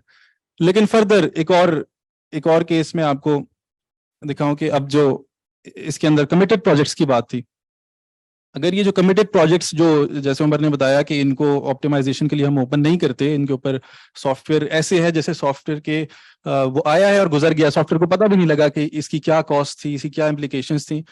अगर हमने सॉफ्टवेयर लेके उसको हमने अलाउ कर दिया कि आप ये कॉस्ट को कंसिडर करें और फिर बताएं कि कितनी कॉस्ट पड़ती है, ये प्रोजेक्ट्स बनने चाहिए या नहीं बनने चाहिए, तो उसने उसके अंदर से तकरीबन 40% गालिबन मेरे ख्याल है, रिपोर्ट आपको मिल जाएगी उसमें वो लिखे हैं 40% प्रोजेक्ट सिर्फ उठाए हैं और बाकी सारे उसने रिजेक्ट कर दिए हैं कि ये प्रोजेक्ट्स बहुत महंगे हैं, और ये रिजेक्शन के नतीजे में 8.5 बिलियन डॉलर्स जो हैं वो पाकिस्तान के सेव होते हैं 2031 तक। तो ये एक बहुत बड़ी बात है जिस पे सोचने की जरूरत है पब्लिक को भी और गवर्नमेंट को भी। फिर हमने अगले सिनेरियो के अंदर वो जो कंस्ट्रेंट्स थी, हमें नहीं पता वो कंस्ट्रेंट्स क्यों लगाई गई हैं, वो 2027 पे आगे मुख्तलिफ सालों के ऊपर मुख्तलिफ कंस्ट्रेंट्स लगाई गई हैं कि सोलर विंड जो है वो इस खास शेयर से ऊपर नहीं आ सकता। मेरी अजम्पशन ही होगी कि शायद वो ट्रांसमिशन की वजह से उन्होंने कोई कंस्ट्रेंट लगाई है, लेकिन आईजीसैप इसको मेंशन नहीं करता कि आपने क्यों ये कंस्ट्रेंट लगा दी है। अगर ये कंस्ट्रेंट भी हटा देते हैं और अब वो पिछले वाले कमिटेड प्रोजेक्ट्स को भी आप मेरिट के ऊपर आने देते हैं, तो आप 10 बिलियन डॉलर जो हैं अगले 10 साल तक 2031 तक यू कैन सेव। तो स्टडी तो मेनली यही थी, ये कुछ एडिशनल सिनेरियोज हैं स्टडी के अंदर। हमने अपने एक चीज और भी मैं साथ बताता चलूं कि इस केस के अंदर you get 47% wind and solar. This is the most ambitious scenario आप इसको कह लें। तो यानी कि रिन्यूएबल्स सस्ते भी हैं और उनकी जो इंटरमिटेंसी है वो उसके बावजूद आपकी डिमांड को फुलफिल भी कर सकते हैं। और अगर आप कमिटेड प्रोजेक्ट्स के ऊपर नजरसानी करने को तैयार हो जाएं तो आप बिलियंस ऑफ डॉलर्स बचा सकते हैं। हम $1-2 के लिए भीख मांग लेते हैं दूसरे मुल्कों से, तो मेरा ख्याल है कि 8-10 बिलियन डॉलर के लिए हमें गवर्नमेंट से या गवर्नमेंट को अंदर नजर थोड़ी सी झांक के कुछ ना कुछ कर लेना चाहिए। और फाइनली ये कुछ एडिशनल सिनेरियोज हैं, इनका बाकी स्टडी से ये थोड़े से अलग हैं, लेकिन ये सिर्फ ये दिखाने के लिए कि पावर सेक्टर के अंदर कितना पोटेंशियल है चेंज का। कि एक हमने सिनेरियो बनाया सेंट्रल डिस्पैच का। इस वक्त के इलेक्ट्रिक का डिस्पैच जो है वो बाकी मुल्क से अलग होता है। एनटीडीसी यहाँ डिस्पैच करता है कि इलेक्ट्रिक के प्लांट्स अलग डिस्पैच होते हैं। अगर आप उनको सेंट्रल डिस्पैच पे ले आते हैं तो आप 46% जो केई के प्लांट्स हैं वो चलना कम हो जाते हैं। और इससे पूछने की बात ये बनती है कि केई कितने पुराने प्लांट क्यों चला रहा है जो कि इतने महंगे हैं और वो उनका टैरिफ इतना महंगा पड़ता है, और आप इससे $2 बिलियन इस सिनेरियो के अंदर आप सेव कर सकते हैं। एक और सिनेरियो होगा जिसके अंदर हमने कुछ कॉन्ट्रैक्चुअल ऑब्लिगेशंस की हुई हैं फ्यूल्स की। अब फ्यूल की कॉन्ट्रैक्ट्स होते हैं, मैं इस पे नहीं जाऊंगा कितने वो हट सकते हैं कितने नहीं हट सकते, किस तरह के कॉन्ट्रैक्ट होने चाहिए, लेकिन सिर्फ हमारी स्टडी इतना आपको दिखाती है कि अगर आप इन कॉन्ट्रैक्ट्स को हटा के यानी ट्रू मेरिट के ऊपर प्रोजेक्ट्स को चलाना शुरू करें तो आप $12 billion aside from all of that, वो बाकी सारी कॉस्ट के अलावा 12 बिलियन प्योरली आपके सिर्फ यहाँ डिस्पैच से बच जाते हैं। अगर ये जो महंगे कोल के प्लांट्स हैं जो आप सिर्फ इसलिए चला रहे हैं कि आप उनको गारंटी दे चुके हैं कि हम 50% चलाएंगे 75% चलाएंगे, तो आप $12 बिलियन सिर्फ यहाँ से बचा सकते हैं। तो I think that's all. Thank you very much.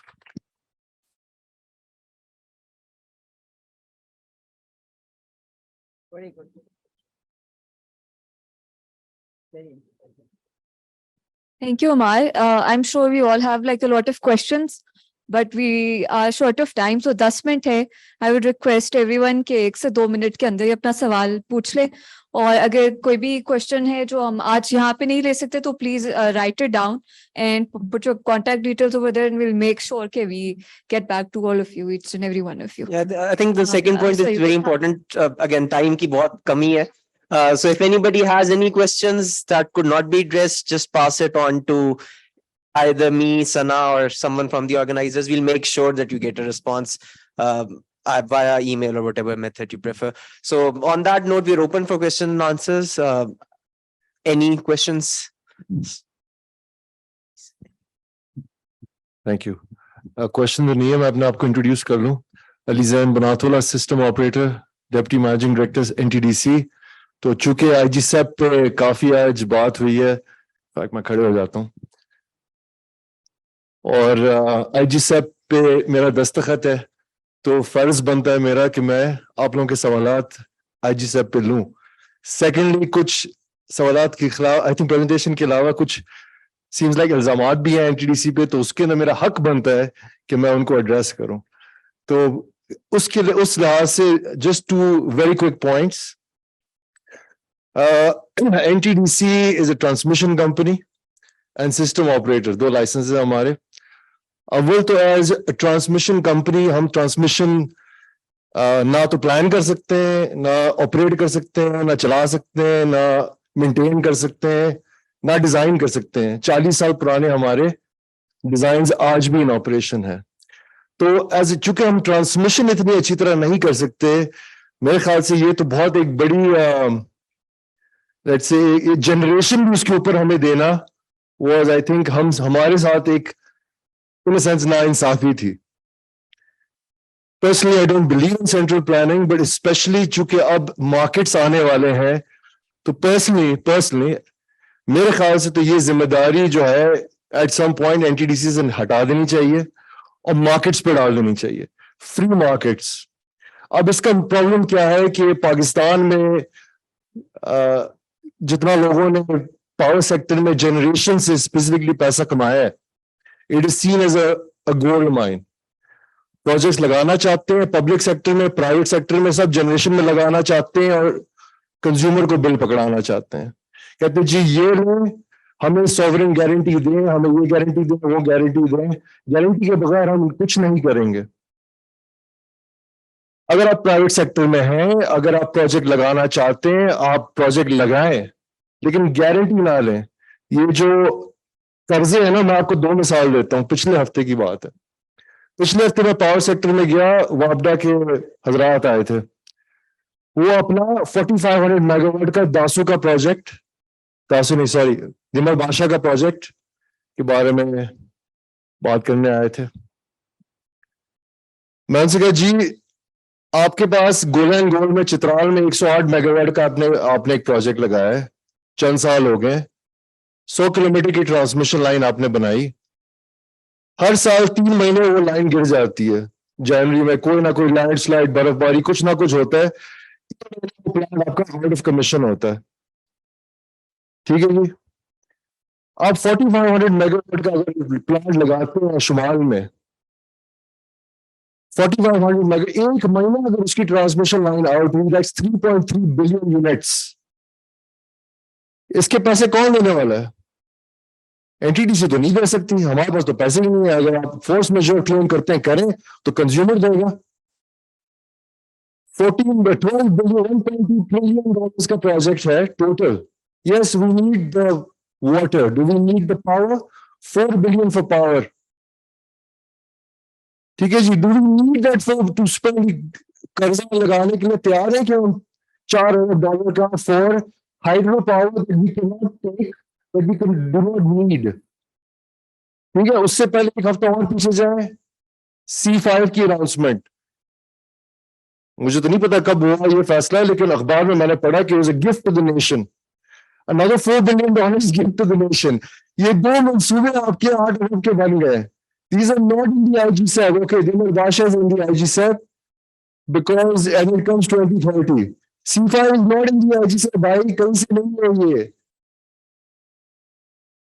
ये आते हैं ओवर द टॉप, इधर से उधर से, हमें नहीं पता कहां से आते हैं, बस आ जाते हैं. somewhere they find a way. ठीक है. So it's a $4 billion project. $4 billion project. आप देख लें what is the cost to the consumer of these 2 baseload projects. One is baseload, one is seasonal. ठीक है. Really quickly हाइड्रो की जो उन्होंने बताया, इस वक्त हाइड्रो की सिचुएशन ये है कि हमारे नॉर्थ में अगर देख लें तो 3 डिस्कोज हैं. ठीक है जी. एक तरफ गेपको है, बीच में आईएसको है, एक तरफ पेस्को है. गेपको पे we have 3 hydros in the north जो 500 केवी से आ रही है नीचे पावर. करोड़ 700 मेगावाट, 875 सुखी किनारी जो अगले साल आएगा, 960 megawatt Neelam Jhelum.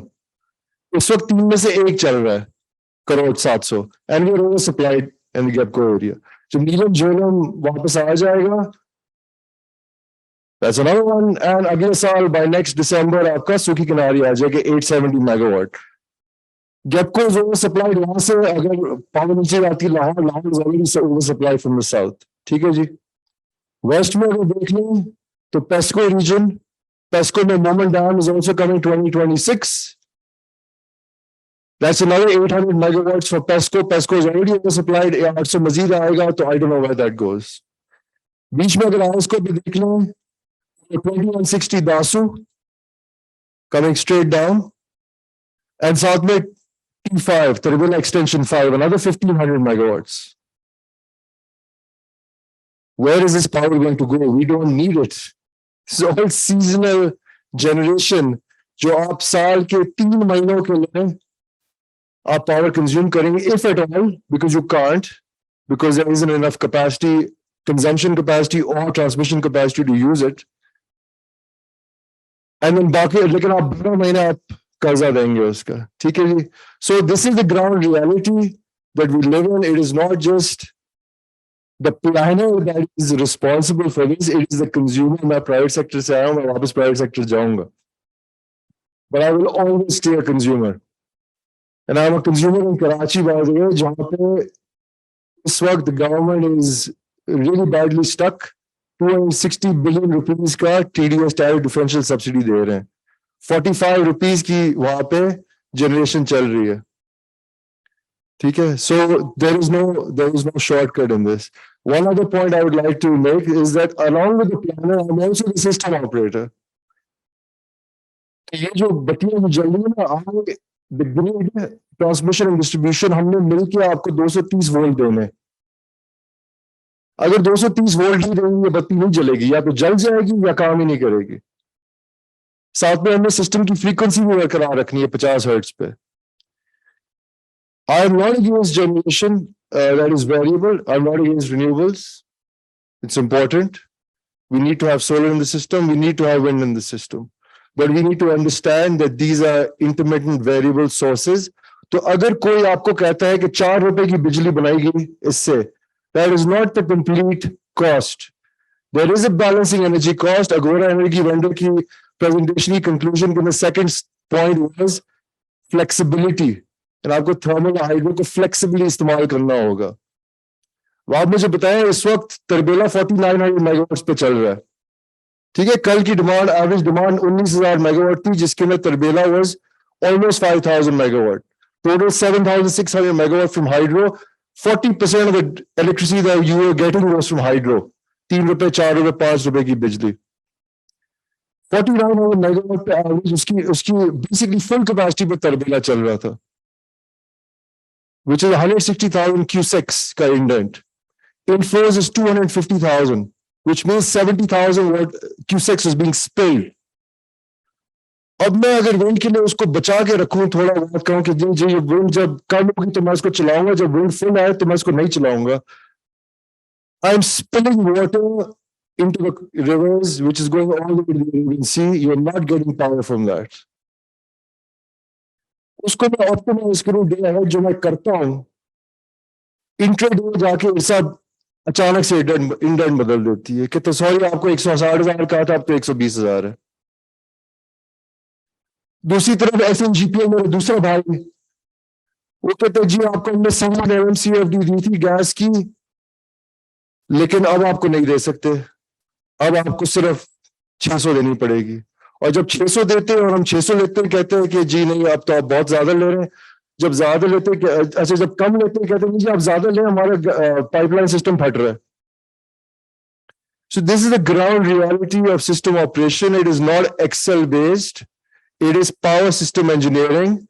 There are certain principles of physics that we have to respect. Kirchhoff's voltage law, Kirchhoff's current law, this is physics. इसको अगर आप नहीं रिस्पेक्ट करेंगे तो मैं आपको 230 वोल्ट गारंटी नहीं कर सकता. It's a very complex problem, unfortunately, that we find ourselves in. इसके मैंने कुछ aspects आपको बताए, which are physical in nature, some are contractual in nature, some are, I don't even know what to call them. Divine in nature. Thank you very much. Thank you so much Ali. मेरा ख्याल है यही questions हमने panel में भी पूछने थे, तो आपका टाइम तो कम हो गया पैनल से. एनी अदर क्वेश्चंस और comments? I guess one more. या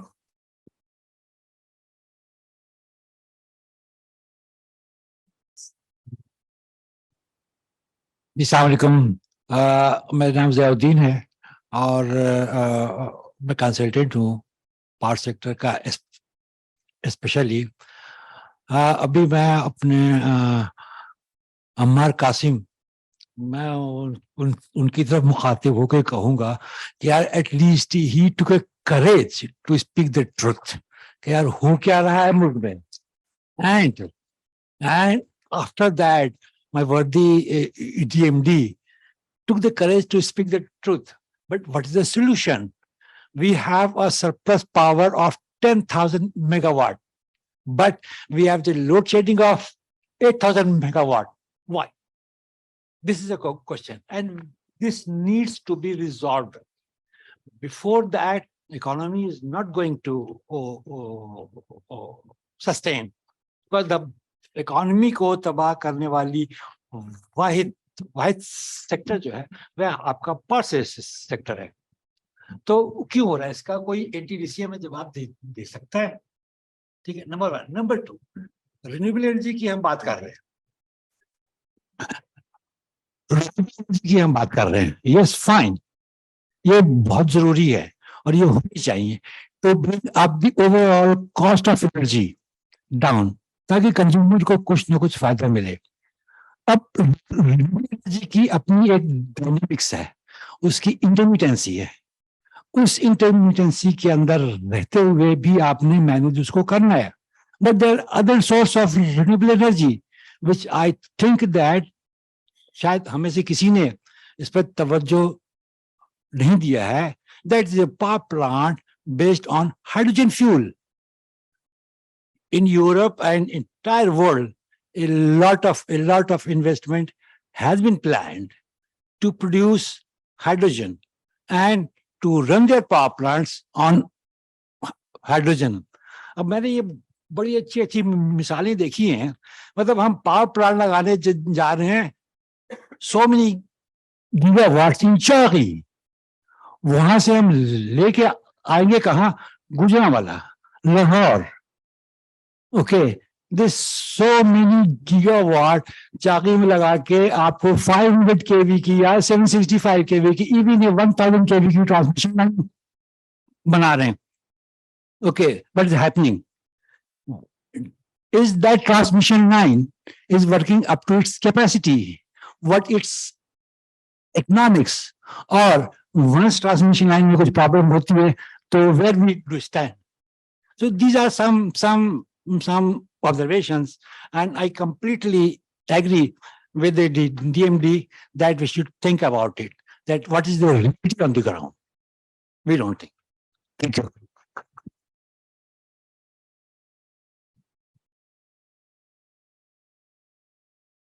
I'd just like to add with that.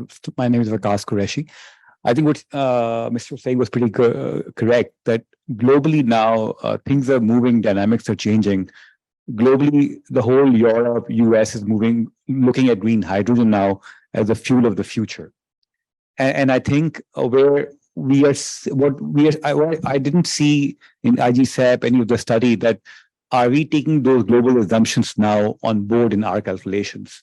Because as the world will move towards those resources, your carbon are going to get more expensive as well. So these things needs to be taken care of in our assumptions of the 2030 now, because what I see in Europe and other countries is by 2030, they're looking like where they're going to do 10 gigawatt, they are now going to do 30 gigawatts. So that's a small number in just one location. But I think we need to start taking into account what the future will be like in the next 10 years when the green hydrogen is going to be a dominant player in the capacity and in the supply side. And where the carbon like oil and gas prices are going to go up, where they're going to go. So I think we also need to start taking into account those factors as well, because we have always been lagging behind as a country. Like when people were closing down coal, we started coal. So I hope when people become all the way in the green, green hydrogen, we still be thinking about it. So I hope we can be, a lot of stakeholders are here. And I hope they start looking in that direction now, as opposed to being a lagger, at least try to catch up. Thank you. We're taking just one more question. जी आवाज जी NTDC की तरफ से आया है कि हमारे ऊपर ये खामखा का बोझ डाल दिया गया है आईजीसैप बनाने का.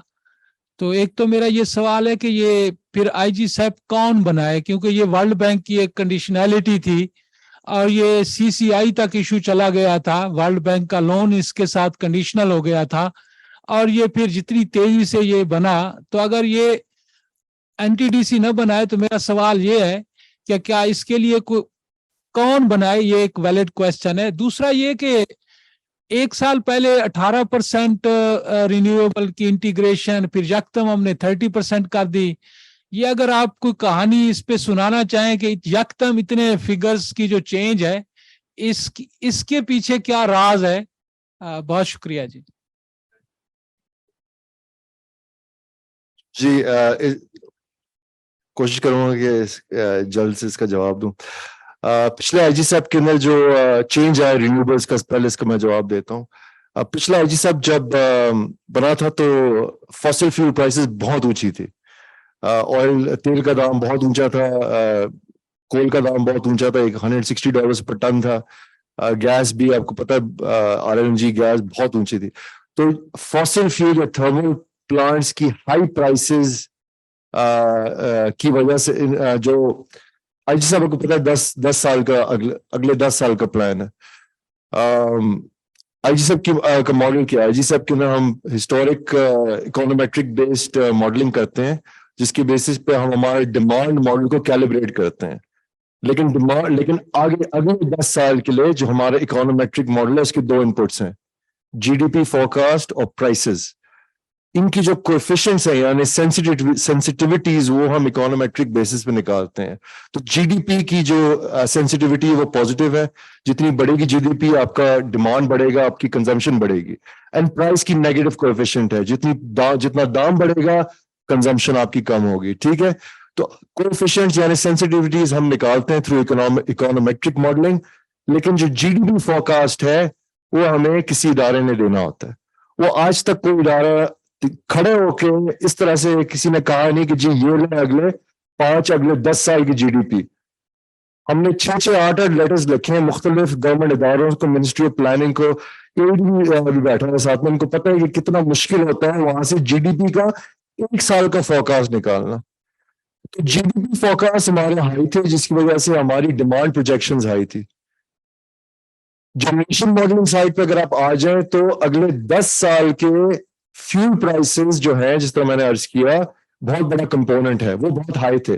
चूंकि वो हाई थे, हमारी एग्जिस्टिंग फ्लीट की, जिस तरह उन्होंने दिखाया एक स्लाइड के अंदर, की उनकी उमर ने दिखाया इनफैक्ट कि थर्मल प्लांट्स की डिस्पैच मिनिमल थी। तो जो cost of LCOE, levelised cost of energy renewables की पिछले आईजीसेप में कंपैरेटिवली कम थी। क्योंकि उसकी एलसीओई कम थी, इसलिए इट मेड सेंस टू प्लेक्सॉस के इसकी इन्वेस्टमेंट इसमें किया जाए। बिकॉज अब कैपिटल कॉस्ट देंगे, लेकिन उसकी जो सेविंग है compare to very high fuel cost, वो इतनी ज्यादा है कि इट गेट्स जस्टिफाइड, जो उससे पहले वाले आईजीसेप में इतना नहीं था। आपका दूसरा सवाल का जवाब जो है, दूसरा सवाल है कि अगर एनटीडीसी नहीं करेगा तो कौन करेगा? देखिए, मैंने पहले भी अर्ज किया कि हमारे लिए तो ट्रांसमिशन प्लानिंग जो एज ए मोनोपोली हमें अच्छी करनी चाहिए, उसमें भी हमें कभी कभी मुश्किलात आती हैं। जनरेशन प्लानिंग में इतने स्टेक होल्डर्स है कि अगर आप फ्री मार्केट की तरफ जाए तो मेरा जाती ख्याल ये है कि let the free market decide. अगर कोई जनरेटर लगाता है, अगर कोई रिन्यूएबल्स लगाता है, उसको लगाने दें, उसका कॉन्ट्रैक्ट इतना स्ट्रिक्ट करें कि आप उसको इंश्योर करें कि अगर सिस्टम ऑपरेटर उसको कटेल करता है तो उसको फुल पेमेंट मिलेगी। बिकॉज जब उसको आप वो उस तरह की कंडीशन देंगे, उसका कॉन्ट्रैक्ट देंगे, फिर फाइनेंस कर पाएगा। इस वक्त इशू है कि जो भी आता है कहते हैं जी मैं तो फाइनेंस ही नहीं कर पाता, मुझे तो सॉवरेन गारंटी चाहिए। तो मेरा जवाब ये होगा कि आप फ्री मार्केट पे छोड़ दें, let people decide, give them good financing terms. And दूसरी बात इसमें यह भी है कि renewables does not necessarily mean transmission connected renewable. Renewable can also be mini grid, it can also be micro grid. अगर एक तरफ से हम कहते हैं कि 5th largest cattle population in the world, तो हमारे पास बायोगैस प्लांट कितने हैं? जहां मैं जर्मनी में था उस वक्त 8,000 बायोगैस प्लांट्स थे। उस वक्त, ये मैं 8 साल पहले की बात कर रहा हूं। तो अगर आपकी 5th largest cattle production cattle colony है, मुल्क कितने करोड़ों के आपके पास भैंस हैं और गाय हैं, तो the cost of making small scale biogas is nothing. वो तो बेसलोड चलता है, बेसलोड बायोगैस के साथ कुछ सोलर लगा दें, मिनी ग्रिड बना दें। अगर आप रिन्यूएबल लगाएंगे 500 केवी पे, या अगर आप ट्रांसमिशन कनेक्टेड लगाएंगे, दैट्स 2.6% लॉस ट्रांसमिशन। और अगर आप आईएसको में कंज्यूम कर रहे हो, वैसे ना तो 10% आईएसको में, अगर आप हेस्को में कंज्यूम कर रहे हो या पेस्को में कंज्यूम कर रहे हो तो 20%, 25% लॉस है।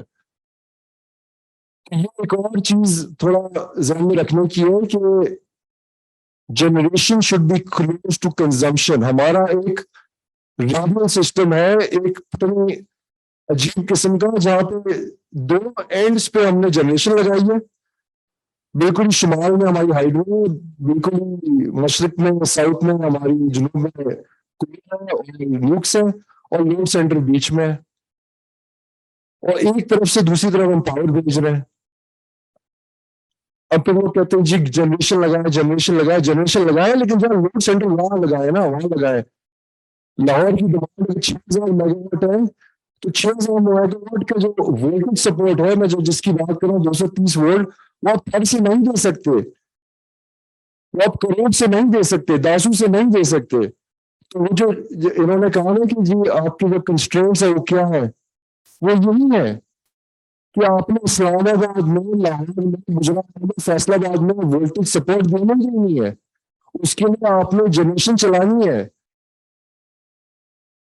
अगर 500 केवी पे आप जनरेट करेंगे तो हर आपको 250 एमवीए का ट्रांसफार्मर लगाना पड़ेगा, या 750 एमवीए का ट्रांसफार्मर जब लगाना पड़ेगा, उसके लिए 3 साल इंतजार करना पड़ता है। अगर इसमें लकी, अगर आपको मिले, अगर आपकी प्रोक्योरमेंट सीमेंस आपको बेचने के लिए तैयार हो। आजकल तो सीमेंस बेचने के लिए भी तैयार नहीं है। तो ऊपर से नीचे बिजली लाना means multiple levels of transformation. ठीक है जी, आपने 500 से 220 पे लाया, उसके लिए ट्रांसफार्मर चाहिए। 220 पे 132 पे लाया, उसके लिए ट्रांसफार्मर चाहिए।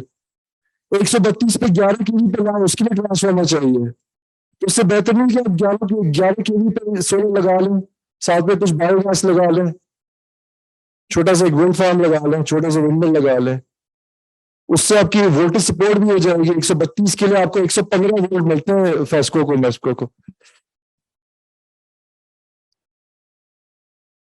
आपकी क्रिटिकल एनर्जी में भी वही पैटर्न आ गया कि साउथ में प्रोड्यूस हो, नॉर्थ में प्रोड्यूस हो और दरमियान में कंज्यूम है।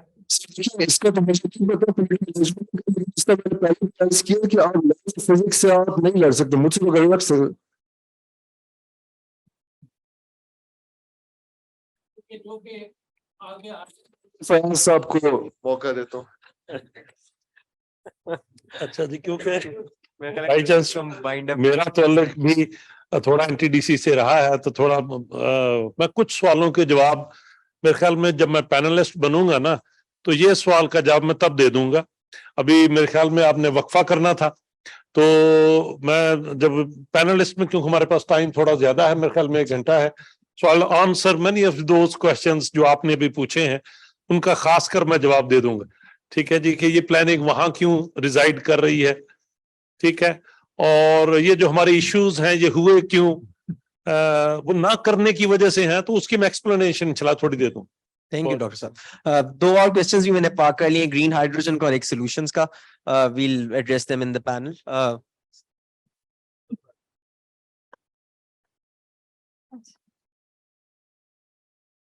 ठीक है, बाकी हम कर लेते हैं। अच्छा, now I'd like to invite People's Party's Senator Ruxana Zubairi Saiba. She's leading Pakistan Engineering Council as chairperson since 2008.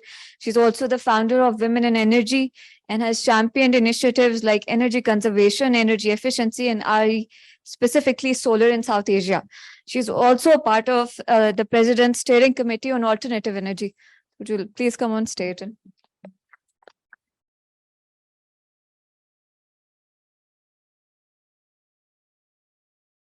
if you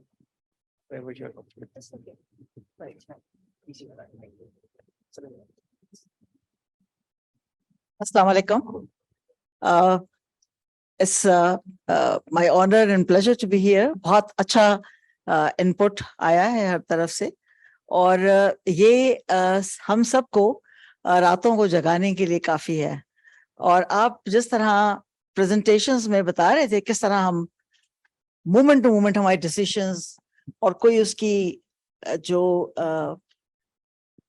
level है या उसकी जो एक लॉन्ग टर्म प्लानिंग के साथ एक मुल्क का जो प्लान है, it is not every days steering this side and that side, कि कभी हम सीएनजी गाड़ियों में इस्तेमाल करना शुरू कर देते हैं, कभी हम रिन्यूएबल की यहाँ बात हो रही है और बड़ी अच्छी बात हो रही है कि 2030 में हम क्या कर देंगे, बहुत जबरदस्त।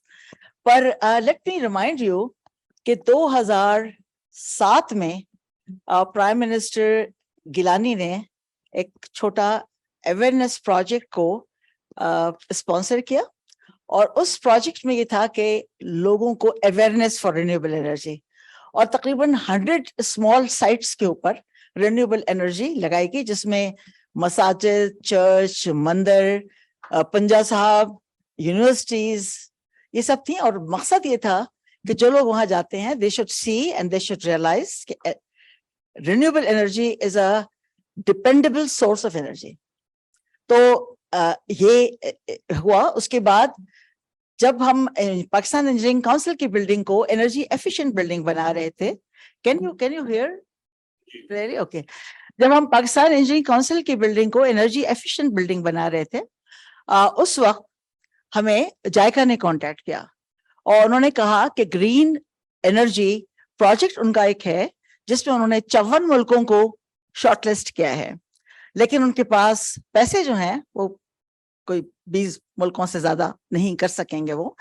और हमने कहा आप हमारे पास क्यों आए हैं? उन्होंने कहा हमने देखा कि आप प्रिपेयर्ड लगते हैं हमें, लेकिन आपके यहाँ ये मसला है कि आपका प्लानिंग कमीशन जो है वही, उसकी मीटिंग्स महीनों नहीं होती और वगैरह वगैरह। तो हमने कहा अच्छा let's give it a try. तो I went to planning commission. उस वक्त सरदार अहमद अली साहब जो थे वो उसके वो थे डिप्टी चेयरमैन। मैंने उनसे कहा तो उन्होंने ये कहा कि वेरी गुड प्रोजेक्ट, तो उनको कहें कि मेरे गांव में लगा दें। तो मैंने कहा they are not coming for love of Pakistan, they are coming for promoting their products in Pakistan. They want to showcase so that they can sell to our country. Anyway, he got it quickly, and then I offered at my own to give 50% of the project which I was getting from JICA as an aid, grant and aid, to planning commission. If you happen to go to planning commission, आपको वहाँ की false से उसके parking lot के ऊपर मिलेगा, और अगर आप पाकिस्तान इंजीनियरिंग काउंसिल के दफ्तर के सामने देखेंगे तो वहां पे भी आइडेंटिकल प्रोजेक्ट्स है डन बाय पीईसी, और हमने सारा उसमें इनिशिएटिव लिया। और अच्छी बात यह है कि जब हमने उनको कहा कि आप कहाँ लगाएंगे, तो उन्होंने कहा कि हम छत पे। तो हमने कहा भाई छत पे आप? उन्होंने कहा why, we want it to be visible. So then senator Nayyar Bukhari was our leader of the opposition, and I went to him and I said हमें जगह चाहिए। So he said, okay, he called CDA. He was on the board of CDA at that time.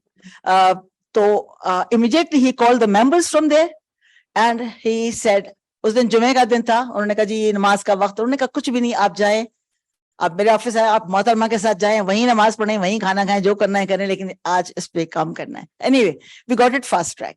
आप यकीन करें इतना ज्यादा हमें energy थी और हमारी इतनी ज्यादा मोटिवेशन थी कि हम समझते थे कि अब हमने मार्का मार लिया है। ऑनलाइन, ऑन ग्रिड, आईएसओ के साथ स्मार्ट ग्रिड की सारी जो रेगुलेशंस थी वो तय हुई, वो सब कुछ हुआ। अब 2007 की मैं बात आपसे कर रही हूँ, 2007, 2008, 12 महीने का प्रोजेक्ट था। 12 महीने में हमने 12 महीने से पहले खत्म किए दोनों projects.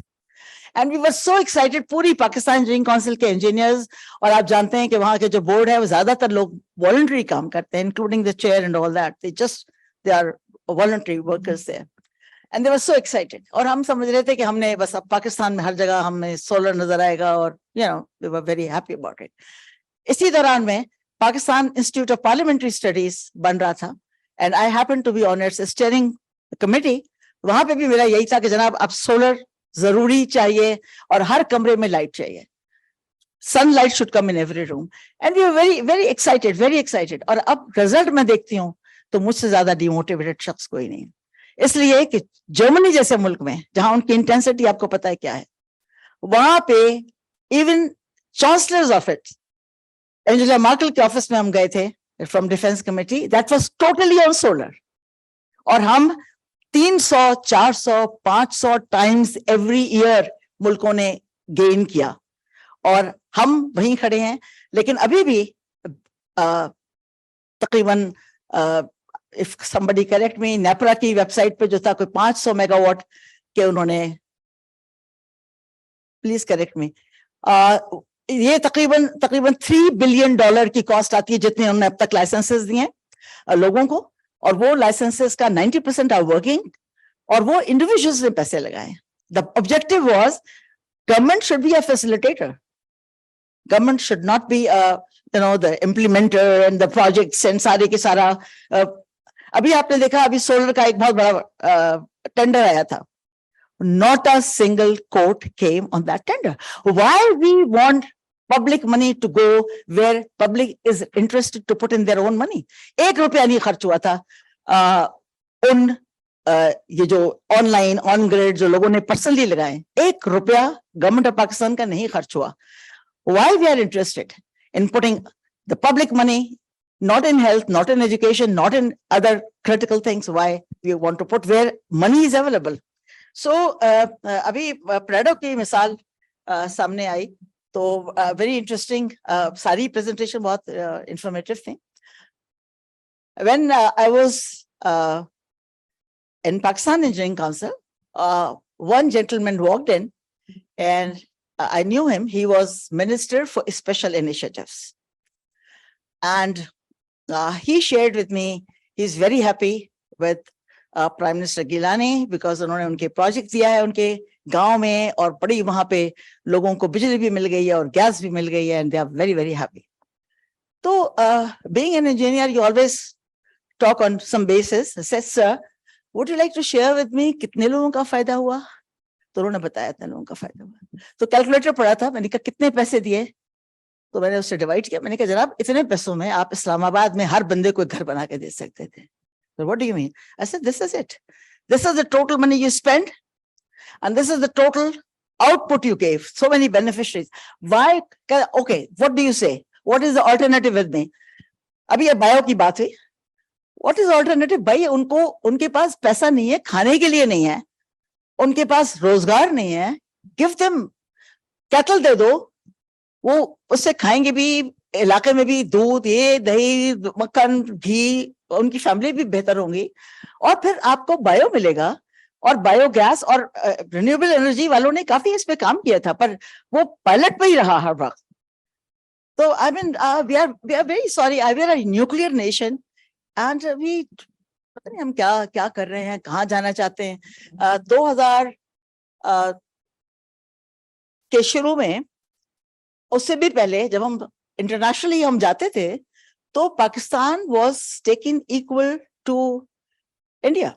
We were given the same opportunity, same recognition, same thing. अब हम जाते हैं तो we are Pak, Afghan, and Afghan also has gone ahead of us today. So we really need to do something. अच्छा, अब इस सब को जो ये depressing चीजें मैंने आपके सामने रखी हैं, I'm sorry about that, but that is the true.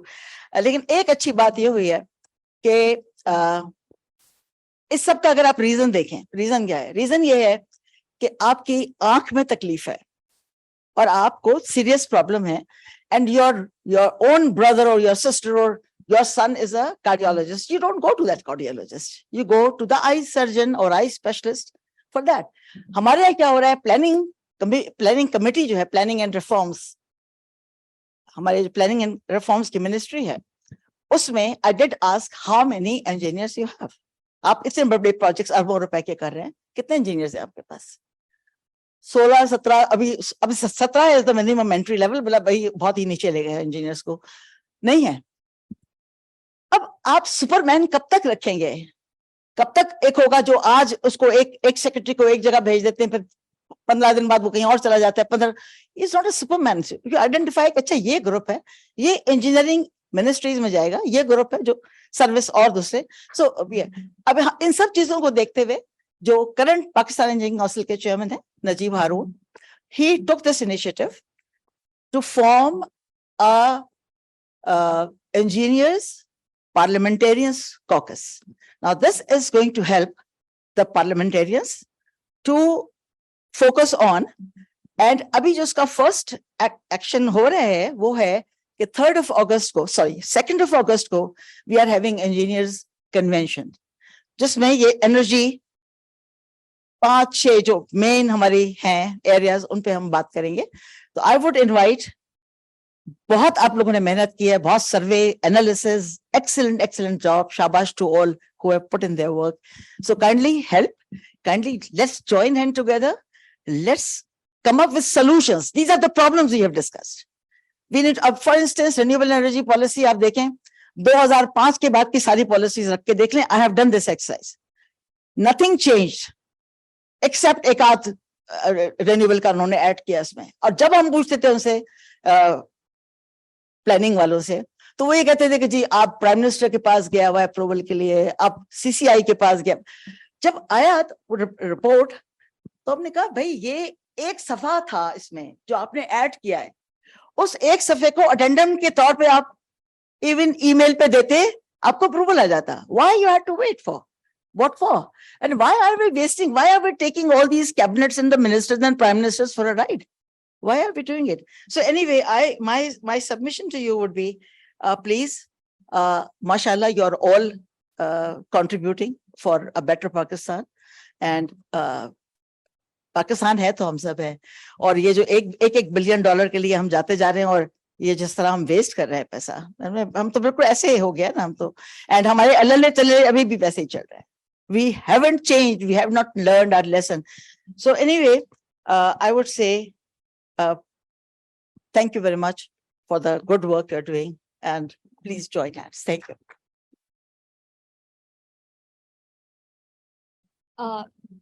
We're going to take a quick tea break and we'll be resuming with the first panel at 4:20 in 20 minutes.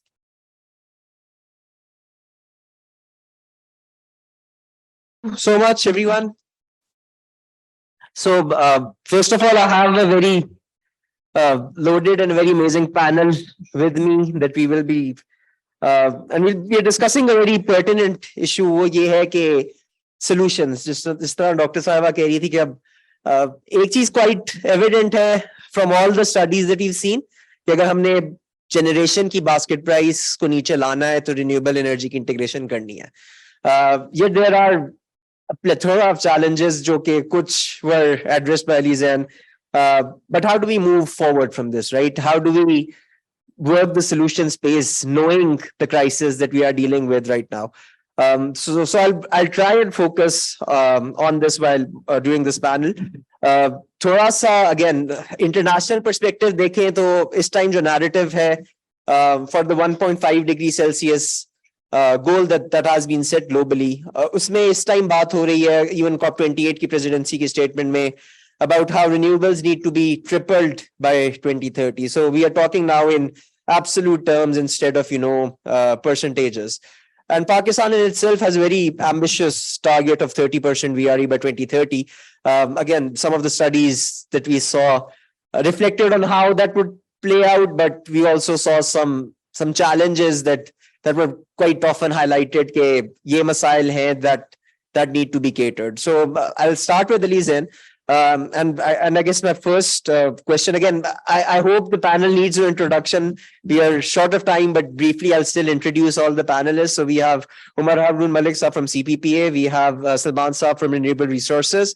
We have Dr. Fayaz from LUMS Energy Institute, and we have Mr. Elizen Banatwala from NTDC. We are also joined online by Mr. Imtiaz Hussain Baloch, who is DG at NEPRA. So thank you so much all, first of all, and I'll start with Ali. And my question to you is, again, IGCEP का एक पूरा process है. You yourself reflected that, it's a very valuable process that we initiated, something we should have done years ago. And IGCEP without a TCEP, again, wouldn't hold the same value that an IGCEP alone, currently has. But nonetheless, IGCEP aane ke baad, have the planning process changed in a way? Are we actually following what we wanted to, do through the IGCEP, or is it just something jo ke I guess as the audience, there was this comment that we did it only for perhaps getting that loan payment from World Bank, and that's the only value of this whole process. There is, again, how do we actually ensure कि जो भी IGSEP का process है, जो भी चीजें उसमें आ रही हैं, that actually gets implemented as is, and there is, again, a sanctity of the process in general.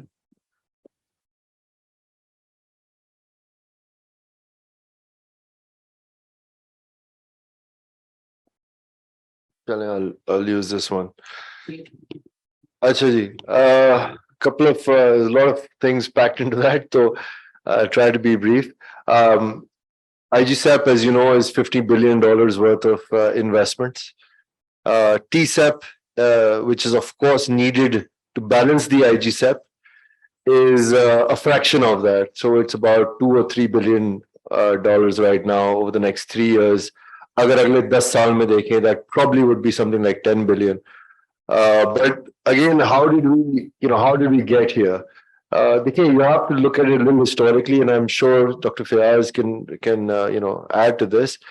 Historically, we were a hydro-dominated power system. It's a very long, longitudinal country, as everyone knows. So hydro in the north, going from Tarbela to Peshawar, or from Tarbela down towards Faisalabad, Gatti side, and from Mangla to supplying the Gepco area and then going towards Lahore. This was basically our, this is a 40-50-year-old transmission lines. That's what the system was. Mid-country, we had some thermal plants. Again, we were blessed with local natural gas. So, jahan pe gas thi, we were using it. Or jahan pe nahi thi, we were using some oil, right? So, Muzaffargarh, Multan, NGPS Multan is a 50-year-old natural gas power station, literally 50 plus years old. Jamshoro, another very old thermal power station. So, and then KESC, Karachi Electric, KESC was always from the start, 1927, one of the first utilities in the subcontinent, independent, geographically independent, serving its own territory. In the last 5 years, we had doubled the capacity of the system. This in itself is unbelievable. Ki aap 5 saal ke andar you are doubling your power system. You don't double your power system in 5 years. I mean, Fayaz Saab can tell you better. This is, these are things that take decades. Humne socha ji, we have misplanned, or we haven't planned well enough, and now we are faced with chronic load shedding. So we have to solve this problem today. You cannot solve a decades-old problem in, days. So humne us masle ko hal karne ke liye we took a few choices as a country. We set up multiple, not one, but multiple coal power plants on imported fuel. Of course, we don't want to transport the coal all the way up to the load center, so we set them up in Karachi, or near Karachi, Port Qasim, hub, etc. And we said, okay, well, how do we get the power to the load center? Let's build some transmission lines. So we decommissioned power plants in the middle of the country. It's literally, aap soche, ye jo chhat ja rahi hai na, iska chhajja soche aap. To balance this, you need beams in the middle, equidistant. Those are your beams. Jamshoro, Muzaffargarh, Multan, right? These are your beams in the middle, going all the way to Lahore. Humne beech ki beams kaat di. We said these are too expensive to run. So we put the beams at the two ends of the room. And we extended the chhajja another 250 kilometers. Jamshoro is 180 kilometers to Karachi, 250 kilometers further east to Thar. In the north also we extend. So we had this 1,200 kilometer corridor without any beams in the middle, any support, any pillars in the middle. And we did this looking purely at economics and active power, literally in an Excel sheet. You don't plan the power system in an Excel sheet. It has to operate the laws of physics, Ohm's law, Kirchhoff's law. This is just the way it is. Megawatts are active power, but you have to provide reactive power, megawatts, to enable the active power. This is what I mean by voltage support. So by chopping the pillars in the middle, we lost the voltage support. We also introduced a lot of stability problems in our system. The blackout, I'm going a little extra, but I just want to bring this point home by illustrating the blackout of 23rd January 2023. ये blackout क्यों हुआ? ये blackout इसलिए हुआ क्योंकि हमारी पूरी कोशिश थी as system operator National Power Control Center कि हम सबसे सस्ती बिजली कंज्यूमर तक पहुंचाएं. Purely economics. हमें पता है कि इसके खतरात हैं, but we were mindful of the fact कि हमें महंगे थर्मल प्लांट्स नहीं चलाने, हमें सस्ते कोल प्लांट्स चलाने साउथ में, और जितनी हम विंड ले सकते हैं हम लेंगे. सुबह के 7:30 बजे जब हमने विंड कर्टेलमेंट खत्म की तो हमारा सिस्टम ऑलरेडी स्ट्रेस था. ये जो 1200 किलोमीटर की मैं बात कर रहा हूँ खंडों बगैर बीच में, ये स्ट्रेस था, ये ऑलरेडी हिल रहा था, already at the limit. But in order to ensure we get the cheapest possible electricity to the consumer and we minimize the cost of curtailment, which is electricity that the consumer is paying for energy is not receiving, we lifted the curtailment. 300 megawatt expect the rate of wind key, which would have been just on the limit. We were already at the limit, thoda sa would have been a little more. 300 ke bajay 600 aa gayi. That pushed us over the limit, created an oscillation, a voltage oscillation in our system. System started going up and down. And दूसरी तरफ जो HVDC line है जो हमने purely economics के basis पे design की, that also tripped. When that tripped, it tripped the AC corridor and the system split. तो कहने का मकसद ये है simply that it's not just economics. दुनिया भर में it's called the energy trilemma. How do you balance affordability, security, and sustainability? So one silver lining of this blackout is that अब कुछ लोगों को समझ आया है कि at least in the power ministry and in other places, NEPA as well, I'm pleased to say that you cannot run the system purely in economics. You have to balance, you have to follow the load in real time. If certain plants are to be brought down, they have to be brought down. That incurs a certain cost, but that is the cost of operating the system. So if we do take in another 10,000 megawatts of renewables, as per the IGCEP, 12,000 megawatts, another 5,000 megawatts of wind, another 8,000 megawatts of solar, we will have to spend money to maintain operating reserves. That has a cost associated with it. You cannot get away from that cost. You can if the consumer is willing to suffer 3 blackouts per year. If you're willing to suffer that, we can do without that cost. But coming back to the product example, I will close with this. The product example was a great example. चाहे आपकी Prado हो या चाहे मेहरान हो, it doesn't matter. 6 माह बाद आपने उसका तेल बदलना है. आपने टायर में हवा डालनी है. अगर आप तेल नहीं बदलेंगे, it doesn't matter मेहरान हो या प्राडो हो, खत्म हो जाएगी.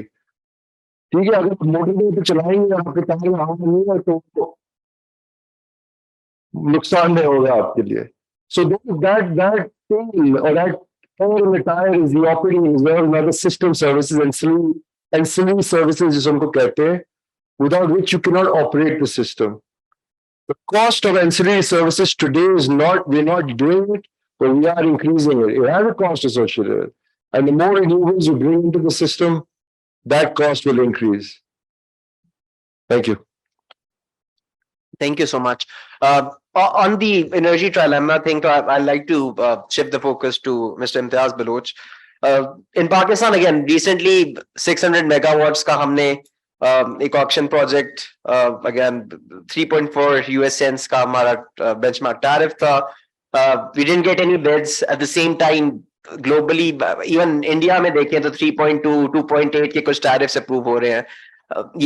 There is high risk in Pakistan. There's a lot of uncertainty, but we are not the only country with a CCC rating जो कि अपनी RE journey शुरू करना चाह रही है. We have examples from, South American countries that are undertaking similar journeys. So what could be potential solutions to this, right? How do we actually look at perhaps, more bankable PPAs, short term, better terms? Yeah, again, if we are willing to spend 11 to 12 cents on fuel, is there a way that, we can perhaps offer better terms for renewables? Is there some solutions that the regulator is exploring on that front? Thank you very much for your time. देखिए जी, आपने अपने ही question में ही उसका answer दे दिया है. जब तक मुल्क की मैक्रो इकोनॉमिक कंडीशन ठीक नहीं होगी, रेगुलेटर के पास कोई अलादीन का चिराग तो नहीं है. उसने उसी पैरामीटर्स की बेसिस पे ही डिसीजंस करने हैं. और मुल्क के मैक्रो इकोनॉमिक इंडिकेटर्स जो है वो अनफॉर्चुनेटली रेगुलेटर के उसमें नहीं है, परव्यू में. देख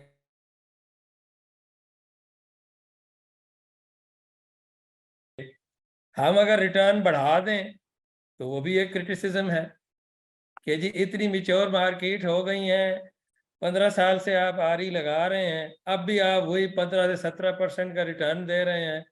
मतलब वो तो एक क्रिटिसिज्म उस तरह है.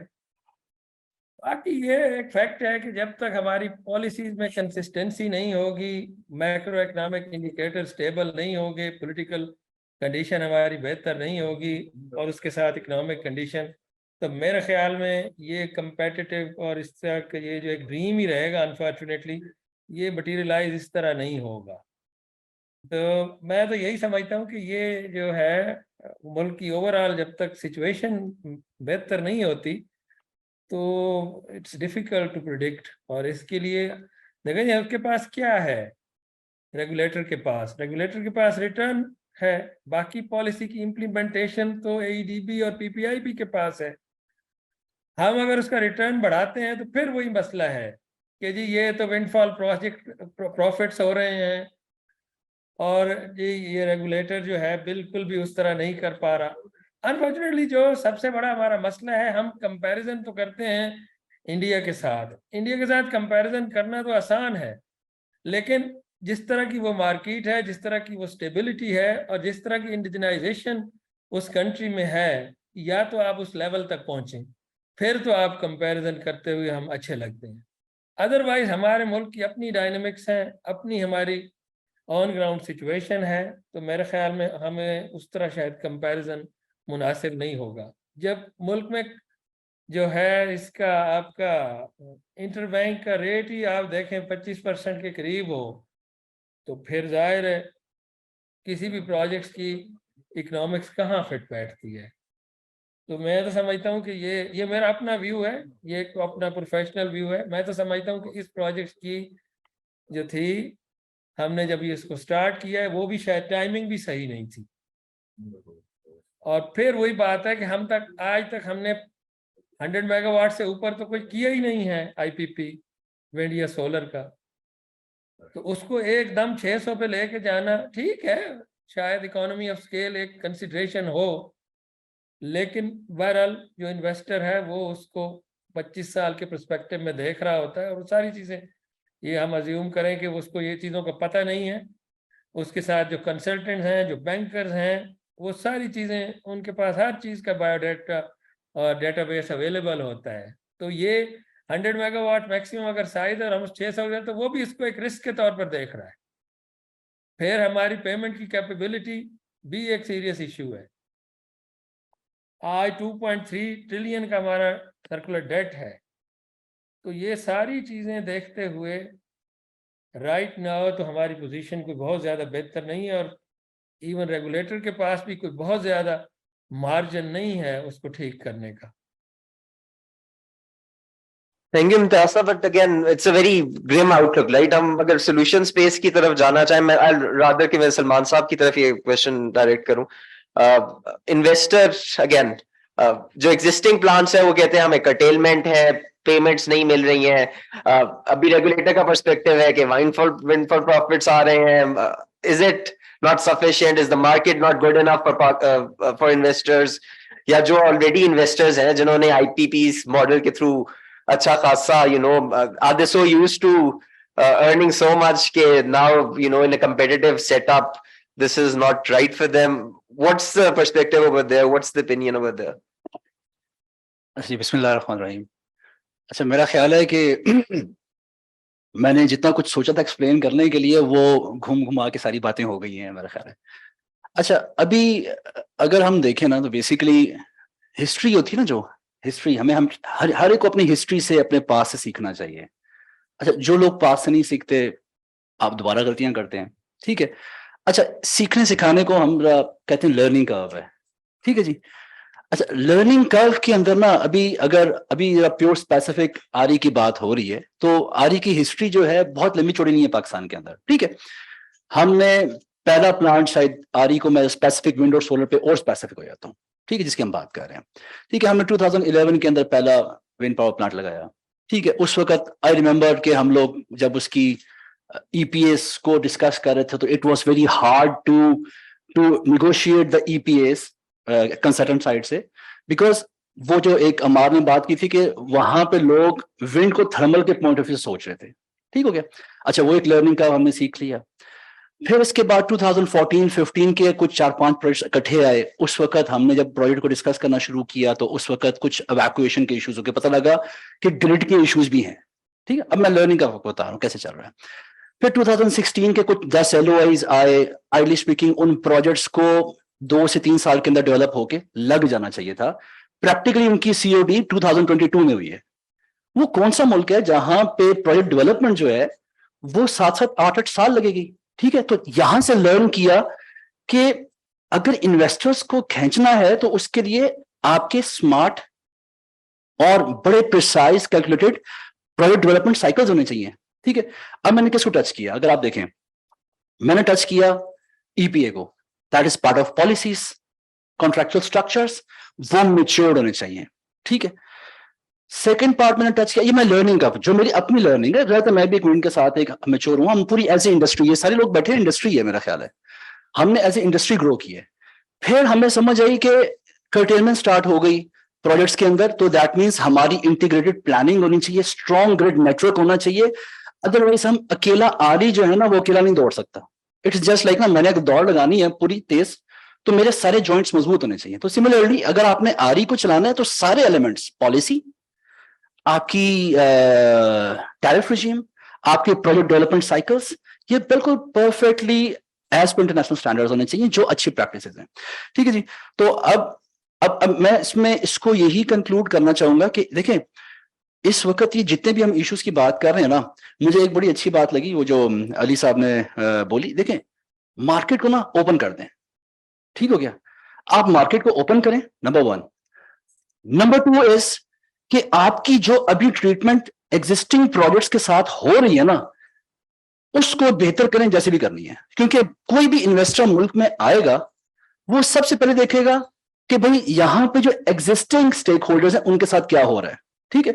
600 मेगावाट के ऊपर कोई भी नहीं आया, यू नो दैट, ठीक है। क्योंकि ऐसी बात नहीं, टैरिफ भी देखा होगा, but at the same time उन्होंने देखा होगा कि एग्जिस्टिंग लोगों के साथ क्या हो रहा है। आप भी कहीं भी इन्वेस्टमेंट करने जाएंगे, हम इंडिविजुअल कहीं जाते हैं, कोई प्लाजा खरीदने जा रहे हैं, सोसाइटी लेने जा रहे हैं, कोई खरीदने जा रहे हैं, इन्वेस्टमेंट करने जा रहे हैं, हम क्या देखते हैं कि वहां पे एग्जिस्टिंग इन्वेस्टर के साथ क्या हो रहा है। सिंपल बात है, ठीक है।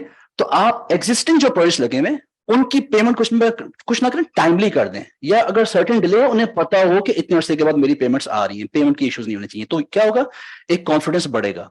और मेरा ख्याल है कि policy, treatment with existing stakeholders और इंटीग्रेटेड प्लानिंग, मेरा ख्याल है हम लोग जो डिस्कशन कर रहे हैं अजी साहब के ऊपर, ये शायद मेरा ख्याल है कि ये हमारी सक्सेस है कि हम एक क्लीन, एक वेरी क्लियर जो है ना डेवलपमेंट एक्सपेंशन प्लान की तरफ बात कर रहे हैं। पहले क्या होता था, एक्सपेंशन प्लान्स होते थे लेकिन उनकी किसी को बेसिस नहीं पता होती थी, लेकिन अभी आईजी साहब के ऊपर क्रॉस क्वेश्चनिंग हो रही है। This is what we need, कि ओपन डिस्कशन हो। एक तरफ से एनालिसिस प्लानर्स सवाल कर रहे हैं, दूसरी तरफ एनटीडीसी उसकी बेसिस जवाब दे रहा है, तो that means we are discussing. This is called open market. People know issue क्या है, छुपी हुई चीज कुछ भी नहीं है। तो मेरा ख्याल है कि जब इस किस्म की चीजें चलना शुरू होंगी, ओपन मार्केट होगी, पॉलिसी क्लियर होगी और एग्जिस्टिंग जो लोग हैं उनके साथ ट्रीटमेंट अच्छा होगा, तो हमारे मुल्क के अंदर इन्वेस्टमेंट भी आएगी। क्योंकि मेरे ख्याल में सबसे बड़ा जो इस वक्त चैलेंज है वो इन्वेस्टमेंट है। इन्वेस्टमेंट आएगी, लोगों का ट्रस्ट बनेगा, ओपन मार्केट होगी, we will start growing. Otherwise क्या होगा, ऑपरेटर अलग बोलेगा, रेगुलेटर के अलग इश्यूज हैं, एंड हम लोग इसी सर्कल में घूमते रहेंगे। तो मेरा ख्याल है कि ये इतनी परेशानी की बात नहीं है। एक मेरे साहब से बात हो रही थी, वो कह रहे थे यार ये तो मैं देख के बड़ा परेशान हो रहा हूँ, लेकिन मेरा ख्याल है हम परेशान ना हो, एटलीस्ट हम अब इश्यूज को सेंसिटाइज कर रहे हैं, that is something good. Problem को लेके बैठना बड़ी बात नहीं होती, प्रॉब्लम को डिस्कस करना, सेंसिटाइज करना, आर्गुमेंट करना, ये अच्छी सोसाइटी की बात होती है। क्योंकि अगर हम डिस्कस कर रहे हैं, इट मींस इंशाल्लाह इसको हम हल भी करेंगे। Thank you, Saman.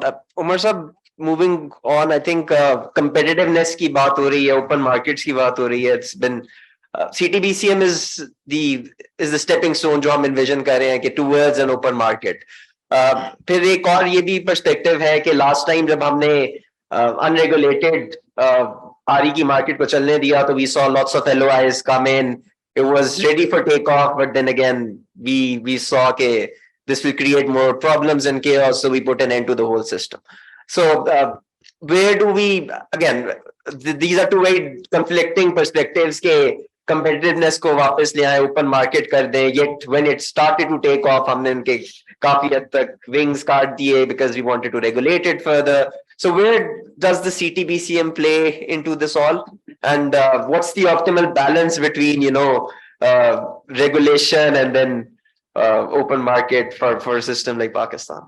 Thank you. बिस्मिल्लाहिर्रहमानिर्रहीम। आपका क्वेश्चन थोड़ा सा, क्योंकि वो जैसा आपने खुद देखा कि वो थोड़ा सा कॉन्ट्रडिक्टरी है, तो उसको एक्सप्लेन करने की थोड़ी सी बैकग्राउंड मुझे बिल्ड करनी पड़ेगी। CTBCM competitive trading battle contract market है, it is suppose to be commercially operated in next few months. उसके 2-3 मेजर माइलस्टोन रहते हैं, लेकिन काफी काम हो चुका है, I'll talk about later. लेकिन लेट्स से वो इस साल के एंड तक चलती है, कमर्शलाइज हो जाती है, उसके अंदर क्या ट्रांजेक्शन होंगी? 3 किस्म की ट्रांजेक्शन होंगी। आज सिंगल बायर रजीम है प्रीडोमिनेटली, जिसमें हम अगर देख लें तो जो तमाम कंज्यूमर्स है, दे डोंट हैव चॉइस, तो वो अपने सप्लायर जैसे डिस्को सप्लायर से कि इलेक्ट्रिक कंज्यूमर वहां से लेते हैं, तो there is one kind of transaction. Moving forward ये ट्रांजेक्शन भी होगी। उसके अलावा दूसरी ट्रांजेक्शन में 1 मेगावाट से अबव जो कंज्यूमर्स है, they will have choice to do wheeling and buy power from a comparative supplier. और कंपैरेटिव सप्लायर एग्रीगेटर हो सकता है, वो रिन्यूएबल से ले ले, थर्मल से ले ले, अपना पोर्टफोलियो बना के भेज दे। ये सेकंड ट्रांजैक्शन। थर्ड जो है मर्चेंट ट्रांजैक्शन है, जिसमें विदाउट एनी कॉन्ट्रैक्ट वो अपनी अवेलेबिलिटी सिस्टम ऑपरेटर को दे देंगे, तो वॉल्यूम और प्राइस दोनों रिस्क वो मर्चेंट प्लान लेगा और मार्केट की मार्जिनल आवरली प्राइस पे वो बेचेगा। हम इस पे बहुत एडवांस स्टेज पे हैं मार्केट के फिलहाल। हमने इसका टेस्ट रन कंप्लीट कर लिया है। In terms of the legal regulatory framework पूरा कंप्लीट है। उसमें से सिर्फ जो एक चीज, मतलब कोड्स बने, रेगुलेशंस बनी, more than 4000 pages of ट्रेमेंडस work in last 6 years, अल्हम्दुलिल्लाह, alignment and updation and evolution of the documents नए बने, कॉन्ट्रैक्ट्स बने, काफी कुछ बने, मार्केट पीपीएस बने। उसके अंदर सिर्फ रूल्स जो हैं वो गवर्नमेंट ने भी नोटिफाई करने हैं, जो बन चुके हैं, और इंशाल्लाह होपफुली मे बी इसी गवर्नमेंट के होते होते वो नोटिफाई भी हो जाए। तो that would be one thing, major thing, that will move forward in that direction. तो दूसरा उसमें था आईटी सिस्टम्स पे। तो आईटी सिस्टम्स पे हमारे जो 5-6 आईटी एप्लीकेशंस हैं, मार्केट ट्रेडिंग सॉफ्टवेयर है, डिस्पैच के कुछ टूल्स हैं, ऑनलाइन एप्लीकेशंस हैं, मीटरिंग है जो कि बहुत फंडामेंटल है कि आपकी आवरली बेस्ड ट्रेडिंग होनी है, तो कंज्यूमर से मीटरिंग हो, तो डिस्को के जितने भी कंबाइंड पॉइंट्स थे बल्क सिस्टम पे वो एएमआर मीटर्ड हो चुके हैं। सबसे इंपॉर्टेंट इसमें जो पॉइंट था रीस्ट्रक्चरिंग का और ह्यूमन कैपेसिटी बिल्डिंग का, तो वो एज ए कॉन्सेप्ट हमने इसको लेके चले। हमने कहा चलो टेक्नोलॉजी भी हो जाएगी, सारा कुछ हो गया, रेगुलेशन भी बन गई, चलाना किसने? तो उसमें डिस्ट्रीब्यूशन कंपनीज में डिपार्टमेंट का रीस्ट्रक्चरिंग हुई। तकरीबन 200 बंदे हमने खुद इंटरव्यूज में, फयाज साहब और बाकी हमारे दोस्त बैठ के हमने एक किस्म के हैंड पिक किए जितने हम कर सके, एक कम्पैरेटिव प्रोसेस है ऑफ कोर्स। और वो करने के बाद जी अब उनकी पे ट्रेनिंग की हमने, लम्स के साथ कोलैबोरेट किया, इंटरनेशनल कोलैबोरेशन की, तो 300-400 बंदा हमने सर्टिफाई भी कर दिया। तो ये है जी बैकग्राउंड। इसके अंदर सिर्फ जो 2 मेजर चीजें और रह गई हैं मार्केट स्टार्ट करने के लिए, वो एक तो व्हीलिंग चार्ज है, और एक हमारी तरफ से एक फाइनल रिपोर्ट है जो सीपीपीए की तरफ से ड्यू है, जो नेपरा को जाएगी। फिर नेपरा उसको देख के डिटर्मिनेशन करेगा कि टेस्ट 1 के बेस पे जो ऑलरेडी अप्रूव कोड्स हैं और रेगुलेशंस हैं, इनमें कोई चेंज की जरूरत है, तो उसको फिर करके इंशाल्लाह सीएमओडी डिक्लेयर कर देगा। तो we are very few months down the road, let's say, hope for the good news. Sir ने बात की ट्रांसपेरेंसी की, I think he was referring to transparency within the current single buyer regime, but definitely market demands absolute transparency, information sharing on the website, and the thing is के आपके पास सबके पास information हो, IG साहब का पूरा model वो run कर सकें सेपरेटली बैठ के, टू दैट एक्सटेंट डिस्पैच को एंड टू एंड वो सेपरेट रन कर सकें, हमारे मार्केट सेटलमेंट को फुल रन कर सकें, और इसको करने से किसी को कोई नुकसान नहीं होगा, ना ही किसी दुश्मन मुल्क का फायदा होगा। इस पे आज जैसे आपने कहा हमारे ही फायदा होगा, हमें जितना क्रिटिसिज्म मिलेगा उतना हमारे लिए अच्छा होगा, और इस चीज को हमने as a culture power sector में अडॉप्ट भी करना है इंशाल्लाह एज वी मूव फॉरवर्ड। तो लेकिन ट्रांसपेरेंसी डेफिनेटली मार्केट से आएगी। अब आपका जो पर्टिकुलर क्वेश्चन था वो उसको उस बैकग्राउंड के साथ अगर देख के समझें, आपने कहा कि हमने डीरेगुलेट कर दिया और बहुत ज्यादा से एलओआईज आ गए, और उन एलओआईज को हम मतलब करना पड़ा है, थोड़ा सा ट्रंकेट करना पड़ा है, और इन्वेस्टर्स में इश्यूज आ रहे हैं फलाना फलाना। सर दो मामला हैं, आरई की जो इंटीग्रेशन है, और नजर भी आ रहा है यहाँ से मेरे ख्याल से 10 गीगावाट आपने बताया था सोलर अगले 10 सालों में आईजी सब पे कर रहा है तकरीबन। अच्छा, इसमें से फॉर एग्जाम्पल जी, अगर हम पाकिस्तान को आरई चाहिए, अब जो 1 मेगावाट कंज्यूमर है वो भी पावर सेक्टर के ही हैं, और जो चॉइस अपनी एग्जीक्यूट करके डिस्को से बाहर निकल सकते हैं, क्योंकि there is always a debate कि यार ये फायदा हम डिस्को के कंज्यूमर को क्यों ना पहुंचाएं। उस चक्कर में हम government is always regulatory processes and everything is always slow. अगर प्राइवेट सेक्टर को फॉर इंस्टेंस 3 साल पहले सीटीबीसीम होता तो यू माइट हैव सीन के 5000 गीगावाट ऐसे आता था, क्योंकि लोग बैठे हुए हैं कि यार फॉरेन ट्रेडिंग करो, हमने तो पूरा सिस्टम फॉर एग्जाम्पल रेडी किया हुआ है, तो बहुत तेजी से आता। फायदा ये होता कि ठीक है इसका सोशलाइज ना फायदा होता रिन्यूएबल का as far as cost is concern, but आपकी और होता भी इनडायरेक्टली, मार्जिनल प्राइस गिरती है, मार्केट प्राइस गिरती है, इवेंचुअली कंज्यूमर दूसरों को फायदा भी होता है, और इसके अलावा ये है कि आपके फॉरेन एक्सचेंज फॉर श्योर बचनी थी, तो मुल्क को फायदा तो होता है। तो मार्केट से सीटीबीसीएम से फॉर श्योर एक पेनिट्रेशन तेज होगी, आपको पेमेंट सिक्योरिटी भी होगी, क्योंकि आप एक बड़े कंज्यूमर को एक comparative supplier without sovereign guarantee किसी प्राइवेट बड़े कंज्यूमर को बेच रहा है, उसकी क्रेडिट रेटिंग भी बेहतर है, वो तो बैलेंस रिस्क कवर करेगा, और जो इम्बैलेंसेस मार्केट में आएंगे उसके पीछे हमने पूरा सिक्योरिटी मैकेनिज्म किया ताकि they should be 100% paid in the market all the time, right. तो वो सिक्योर पेमेंट्स भी होंगी, तो होपफुली उससे मामला थोड़े तेज होंगे। जो दूसरी ट्रांजेक्शन थी जो डिस्को की परचेज थी, देखिए वो आज भी हो रही है, ठीक है। उसके पीछे I am thankful to Imtiaz साहब बैठे हुए हैं टीम, हमने सब ने मिलकर जैसे प्रोक्योरमेंट रेगुलेशन का, द फेमस प्रोक्योरमेंट रेगुलेशन आपने सुना होगा, उसके अंदर एक बड़ा टाइट प्रोसेस है प्रोक्योरमेंट का, क्योंकि आपको प्रोक्योरमेंट करनी डिमांड ड्रिवन। ये नहीं हो सकता कि फॉर एग्जांपल 1 मेगावाट की डिमांड और 5 मेगावाट की फर्म कैपेसिटी सिस्टम में आ रही हो, फिर आप कहें क्योंकि कम कर दिया है तो अब इन्वेस्टर नाराज हो गया ना। तो उसको दिस बेसिकली इसके आंसर यही है। तो what is the process is the procurement regulation is very clear now कि डिमांड ड्रिवन प्रोक्योरमेंट होगी, डिस्को अपनी कैपेसिटी को ऑब्लिगेट करने के लिए आईजी साहब को देखते हुए वो अपनी प्रोक्योरमेंट करेंगी। That is a very tight process. So the thing is कि ताकि एक्स्ट्रा एलओआईज ना मार्केट में आए, तो उसको भी कंट्रोल सीटीबीसीएम के थ्रू होगा इंशाल्लाह उस प्रोसेस में। I hope you answer the question. Thank you so much साहब। डॉक्टर साहब आपकी तरफ आते हैं। माय क्वेश्चन अगेन इज, हमने प्लानिंग की बात की and integrated energy planning is the way to go, right. हम आईजी सेप करें, टी सेप करें, कल को गैस की मार्केट अगेन वी सी के गैस हमारी लोकल रिजर्व्स खत्म हो रहे हैं, RLNG again it's another crisis that I guess everybody here on the stage very clearly understands and again is well aware of. EVs की इंटीग्रेशन होनी है, हमने कुकिंग के लोड्स को, हीटिंग के लोड्स को इलेक्ट्रीफाई करना है, इंडस्ट्रीज को कुछ हद तक हम शिफ्ट करेंगे। तो हाउ वुड दैट हैपन, कितना जरूरी है, क्या प्रोसेस है, what do you think should be the way to go? Again it's very open-ended question, but I think if you could just briefly highlight the importance and what the process would look like for an IEP to materialize in Pakistan. जी thank you. अब इसकी जरूरत क्यों है? इस वक्त आप जो नेपरा के नंबर पिछले दिनों ही पब्लिश हुए हैं, तो 70% आपका जो टैरिफ है वो आपकी कैपेसिटी पेमेंट है, 30% ऑपरेटिंग कॉस्ट है। सो आप रिन्यूएबल से हम कर ये रहे हैं कि वो 70% तो खड़ी है, और अगर हम और कैपेसिटी लगाते हैं, कैपेसिटी प्रोजेक्ट, एनर्जी प्रोजेक्ट नहीं, तो हमारी कैपेसिटी पेमेंट और बढ़ेगी। तो प्रॉब्लम तो हमने अपने लिए बहुत बड़ा खड़ा कर लिया है, ठीक। अब कोई भी आप लाइफ में देखते हैं कि यार ये मैं एक फैसिलिटी अगर एंजॉय करना चाहता हूं, कार है या कुछ भी है, आप उसकी यूटिलाइजेशन देखते हो कि इसकी यूटिलाइजेशन क्या है। अगर उसकी यूटिलाइजेशन नहीं है तो उसके यार इसको रहने देते हैं।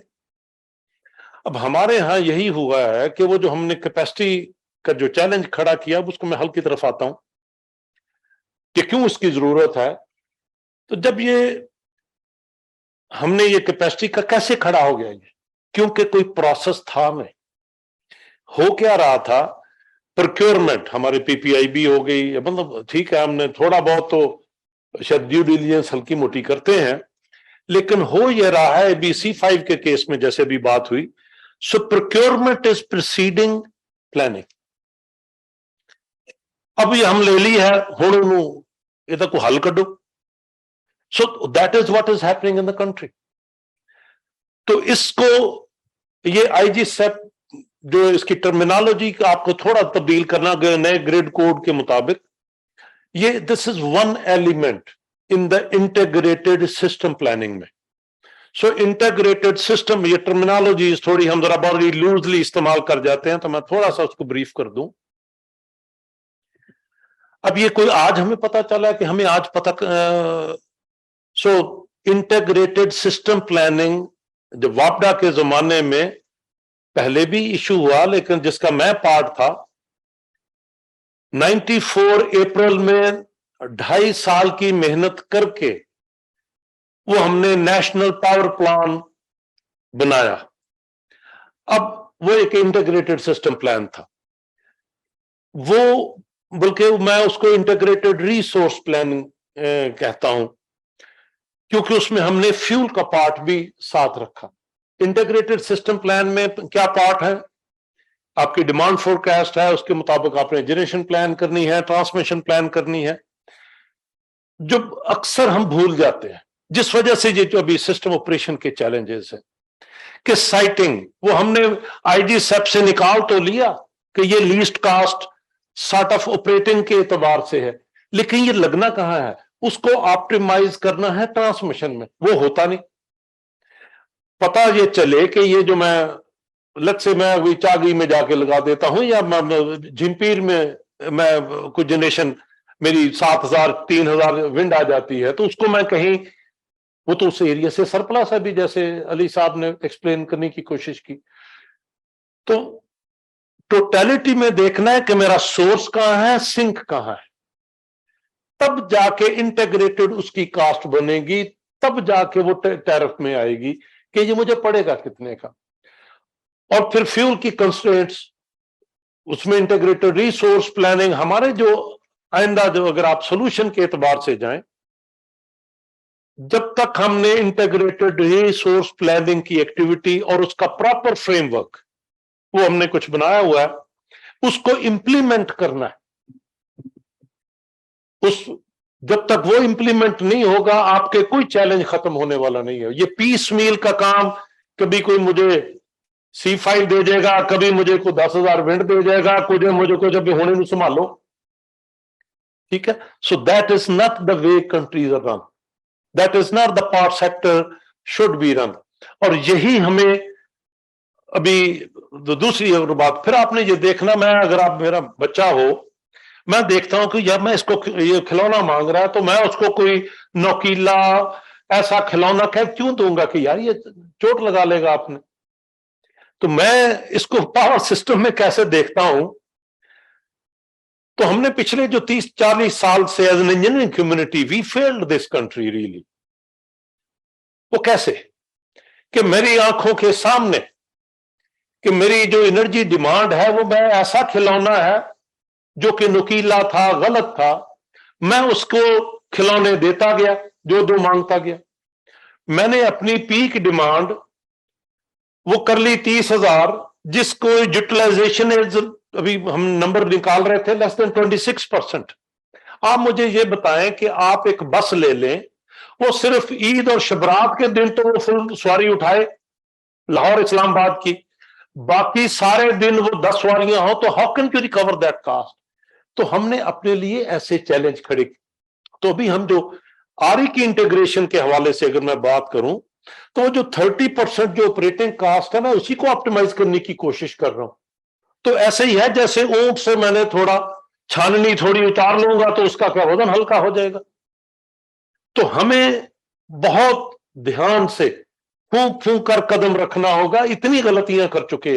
डिमांड साइड पे मैंने अपने डिमांड को 10% या 12% पॉपुलेशन होगी हमारे कंट्री की जो इतना ज्यादा 50-60 रुपए का यूनिट लेके तो उसकी एयर कंडीशनिंग अफोर्ड कर रही है, लेकिन वो घर मैंने बनने क्यों दिया? As an engineering council, as an engineering community, वो मैंने ऐसा खिलौना दिया ही क्यों?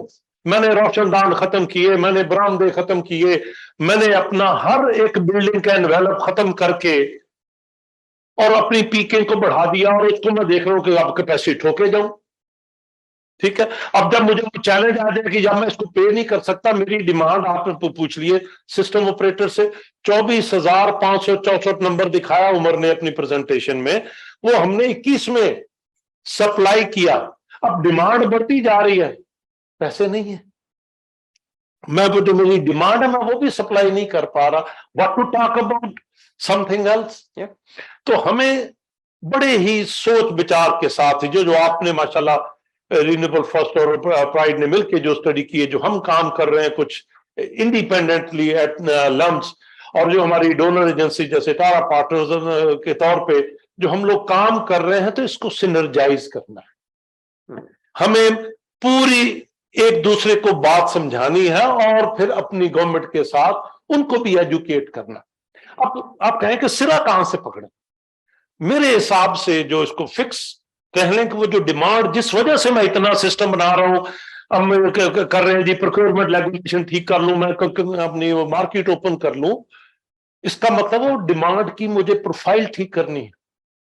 1000 मेगावाट में उसका डिमांड कम करता हूं, $1 बिलियन बचाता हूं, तो मुझे सेविंग की तरफ पहले जाना है, चाहे जाके मैं उसके सप्लाई सोल्यूशन की तरफ पहले जाऊं। तो हमें उसको क्वेश्चन करना, और फिर इसके लिए क्या करना है, मैन पावर की तैयारी। हमारे जो अदारों में जो इतने प्रोसेसेस, उनके लिए लोग तैयार नहीं है, हमें उन लोगों को तैयार करना है। बड़े दुनिया भरी पड़ी है, पाकिस्तानी प्रोफेशनल्स इधर उधर चले गए, मैं भी उनमें से एक था।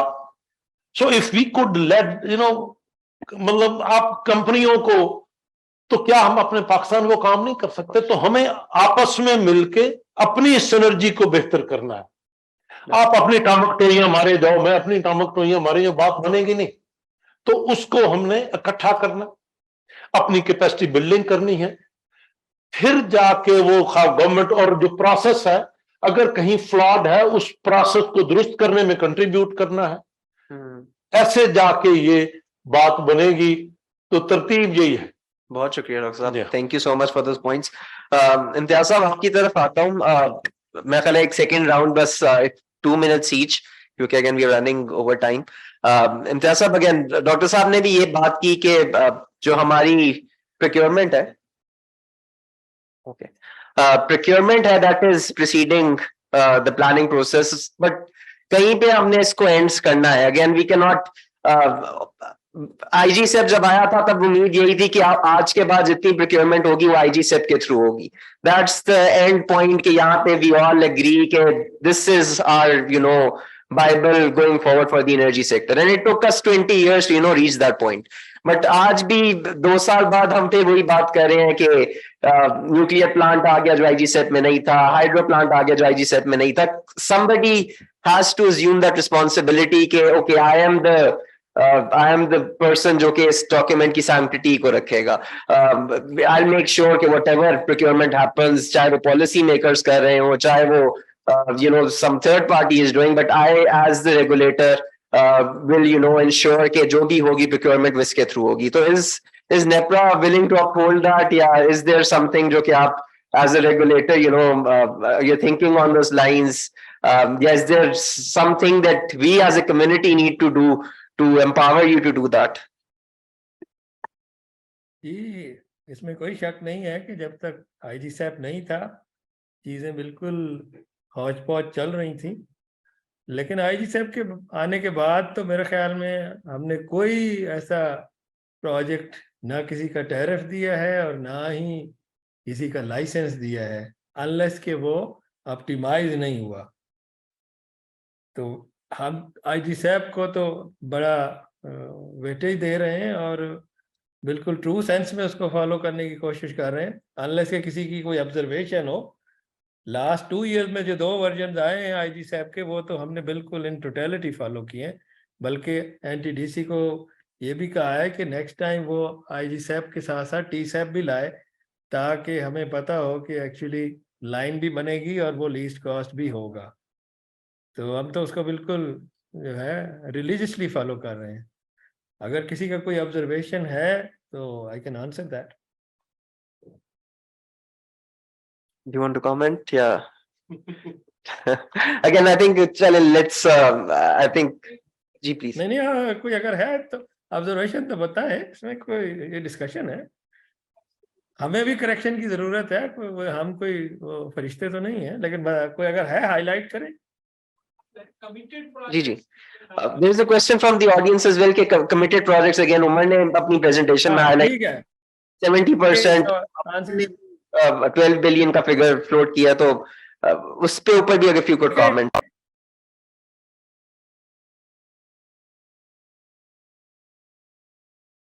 जी इम्तियाज साहब please.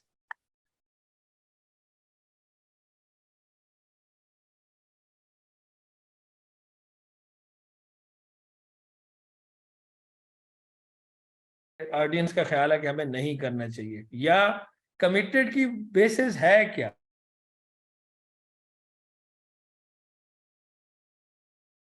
Sir if you could please repeat, मेरा ख्याल आपकी आवाज कट दी थी during the response. Thank you. जी जी, देखने की बात है कि कमिटेड का बैंक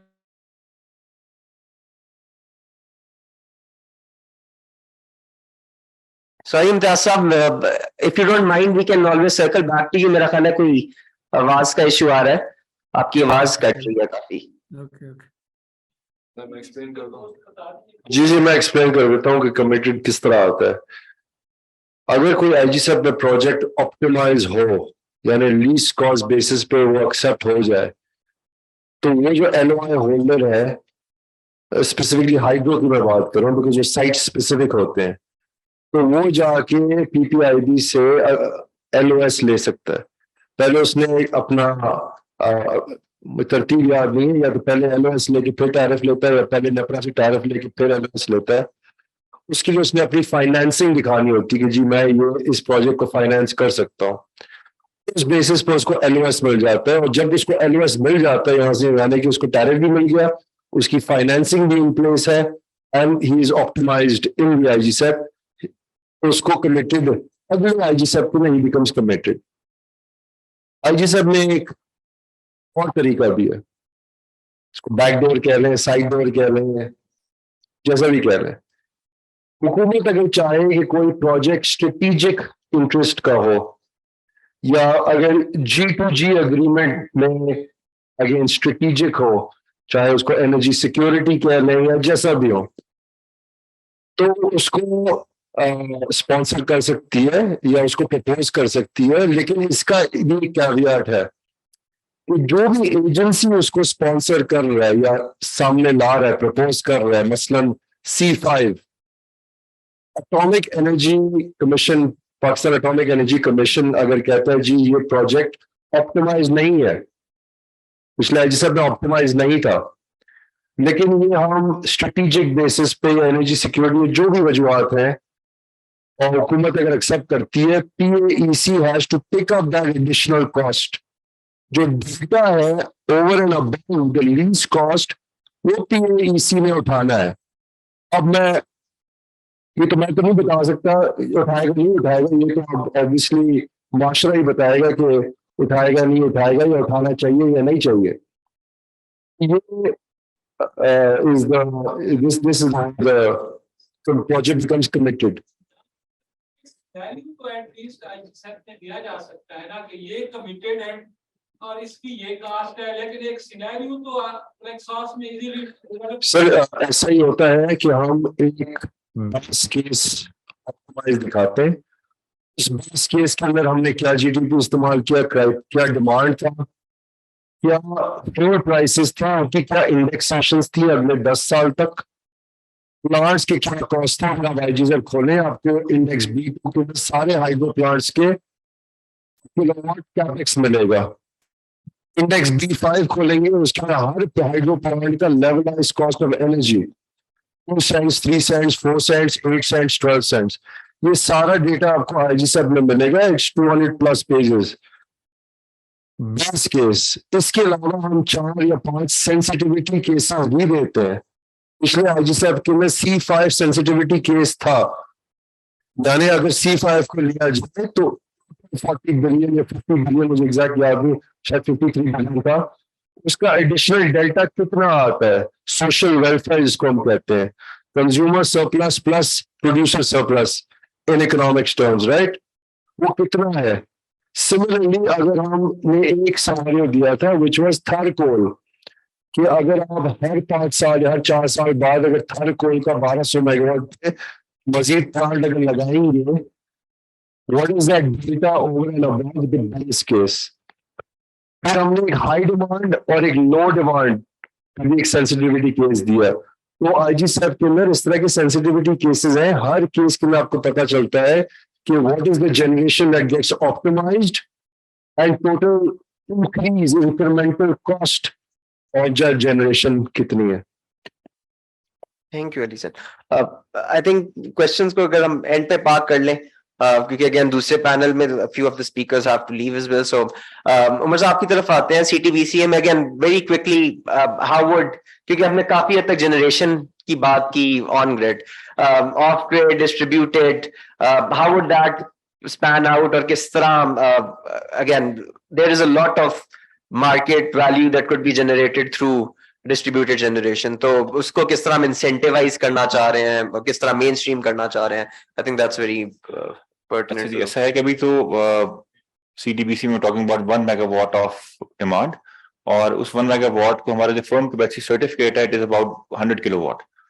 तो खैर कोई छोटे जनरेटर एग्रीगेट करके कर भी सकते हैं आपस में, लेकिन आपने डीजी की बात की, इसकी integration, so I think it is a bit far from us, although the structure design allows it, because हमारे पास जो ट्रेडर है, जो कंपैरेटिव सप्लायर है, वो एग्रीगेट कर सकता है वो चाहे तो, क्योंकि आपका 100 किलोवाट का सर्टिफिकेट है, जिस मर्जी सर्टिफिकेट लेके इंटीग्रेट कर ले, प्रोवाइडेड दैट कि उस फैसिलिटी पे एक आपका AMR मीटर लगा हो, उस ट्रांजेक्शन कॉस्ट को भी देखना है, सारे मामले एग्रीगेट करके अपना पोर्टफोलियो बना ले और आगे बेच दे। लेकिन ये बात थोड़ी सी जब हमने रिसर्च की तो for example New York ISO, New York जो है उसका independent system and market operator जो है, उन्होंने DRs को एग्रीगेट कर 3 साल से लगे हुए थे, अब वो उसको कर लेने जा रहे हैं आगे। तो उसके अंदर DRs में 2 कैटेगरीज हैं, एक डिस्पैचेबल और एक नॉन डिस्पैचेबल। तो डिस्पैचेबल कैटेगरी क्या है, जो बैटरी के साथ, फॉर एग्जांपल रूफटॉप अदरवाइज छोटी फैक्ट्रीज डिस्ट्रीब्यूटेड वोल्टेज पे लगा हुआ है, और नॉन डिस्पैचेबल जो नहीं हो सकता। तो ला क्यों रहे हैं, इकोनॉमिक्स बेहतर करने के लिए या रिलायबिलिटी के लिए, खैर वो सारी डिटेल्स हैं। तो वो उन्होंने क्या किया कि अब वो रियल टाइम में फॉर एग्जांपल उसको कहते हैं DR एग्रीगेटर सप्लायर, तो वो जो सप्लायर है वो उनको एग्रीगेट करेगा जैसे मर्जी करे, उसके पास वो मीटिंग टेक्नोलॉजी, वो इंस्ट्रूमेंटेशन, वो फास्ट सिग्नलिंग मैकेनिज्म होना चाहिए सारा, जो उस बैटरी को डिस्पैच या नॉन डिस्पैच कर सके हाउस होल्ड लेवल पे। उसके रूल्स, उसकी टेक्नोलॉजी वहां पे अवेलेबल है, they is much more smarter and reliable than us. तो अब सिस्टम ऑपरेटर, मजे की बात यह है कि उनको प्रोविजन दे दी है कि they can come in sell their power in the market through a DER aggregator, which is a big time opportunity, and they are moving in this direction. rather than कि अपने आप को आइसोलेट कर लें, mini grid बना के बाहर निकल जाते, उन्होंने उसको भी डिस्पैचेबल बना दिया माशाल्लाह। तो but we are few years away from that, but this is the vision that we have. इंशाल्लाह एवोल्यूशन में इसको कैप्चर करेंगे। Thank you. सलमान साहब, वेरी क्विकली, ग्रीन हाइड्रोजन पे क्वेश्चन था, मैंने आपके लिए पार्क किया था। What's the market outlook?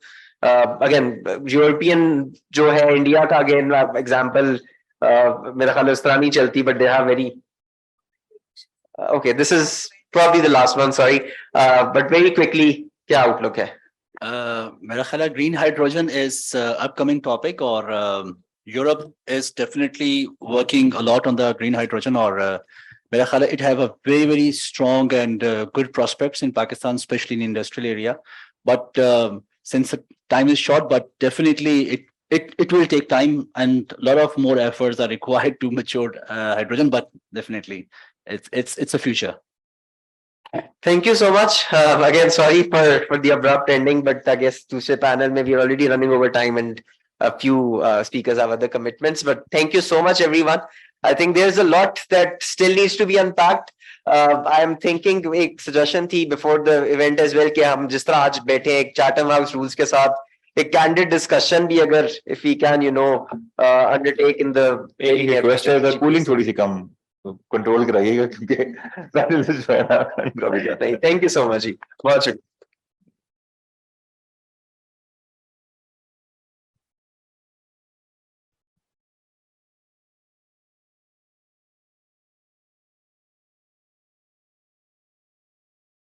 The second panel, which is on mobilizing finance for renewable energy uptake in Pakistan. Khurram Lalani will be moderating it. He is a principal at Resource Future, and he has over 15 years of experience for advising and consulting in energy sector.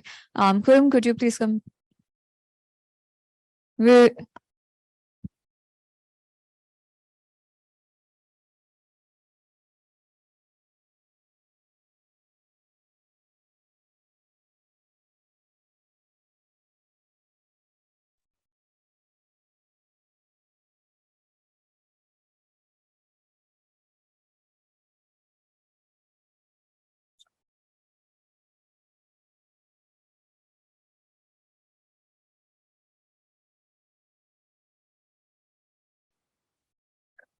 Assalamualaikum everyone. I'm going to be the moderator for this panel, which is going to talk about private finance opportunities, especially in scaling up renewable energy. With me in this panel, we have Akhil Jafri Saab from PPIB and Waqas Saab. Virtually joining us, we have Muin from Infrazamin, Zain Molvi, and Madam Bushra from State Bank. I don't see Muin, but Muin, if you're here, can you hear us? I'm here, and the camera is on, so I'm wondering why you can't see me. Sure. Okay, great. So Muin, I'm going to start off with you, and I think we've talked a lot about the challenges and the obstacles. Take us through in terms of the opportunities that you see in the market, because you've been handling GE's renewable energy portfolio a while ago. Plus, you're in a very sweet spot in terms of having a very good canvas when it comes to private sector opportunities that are present.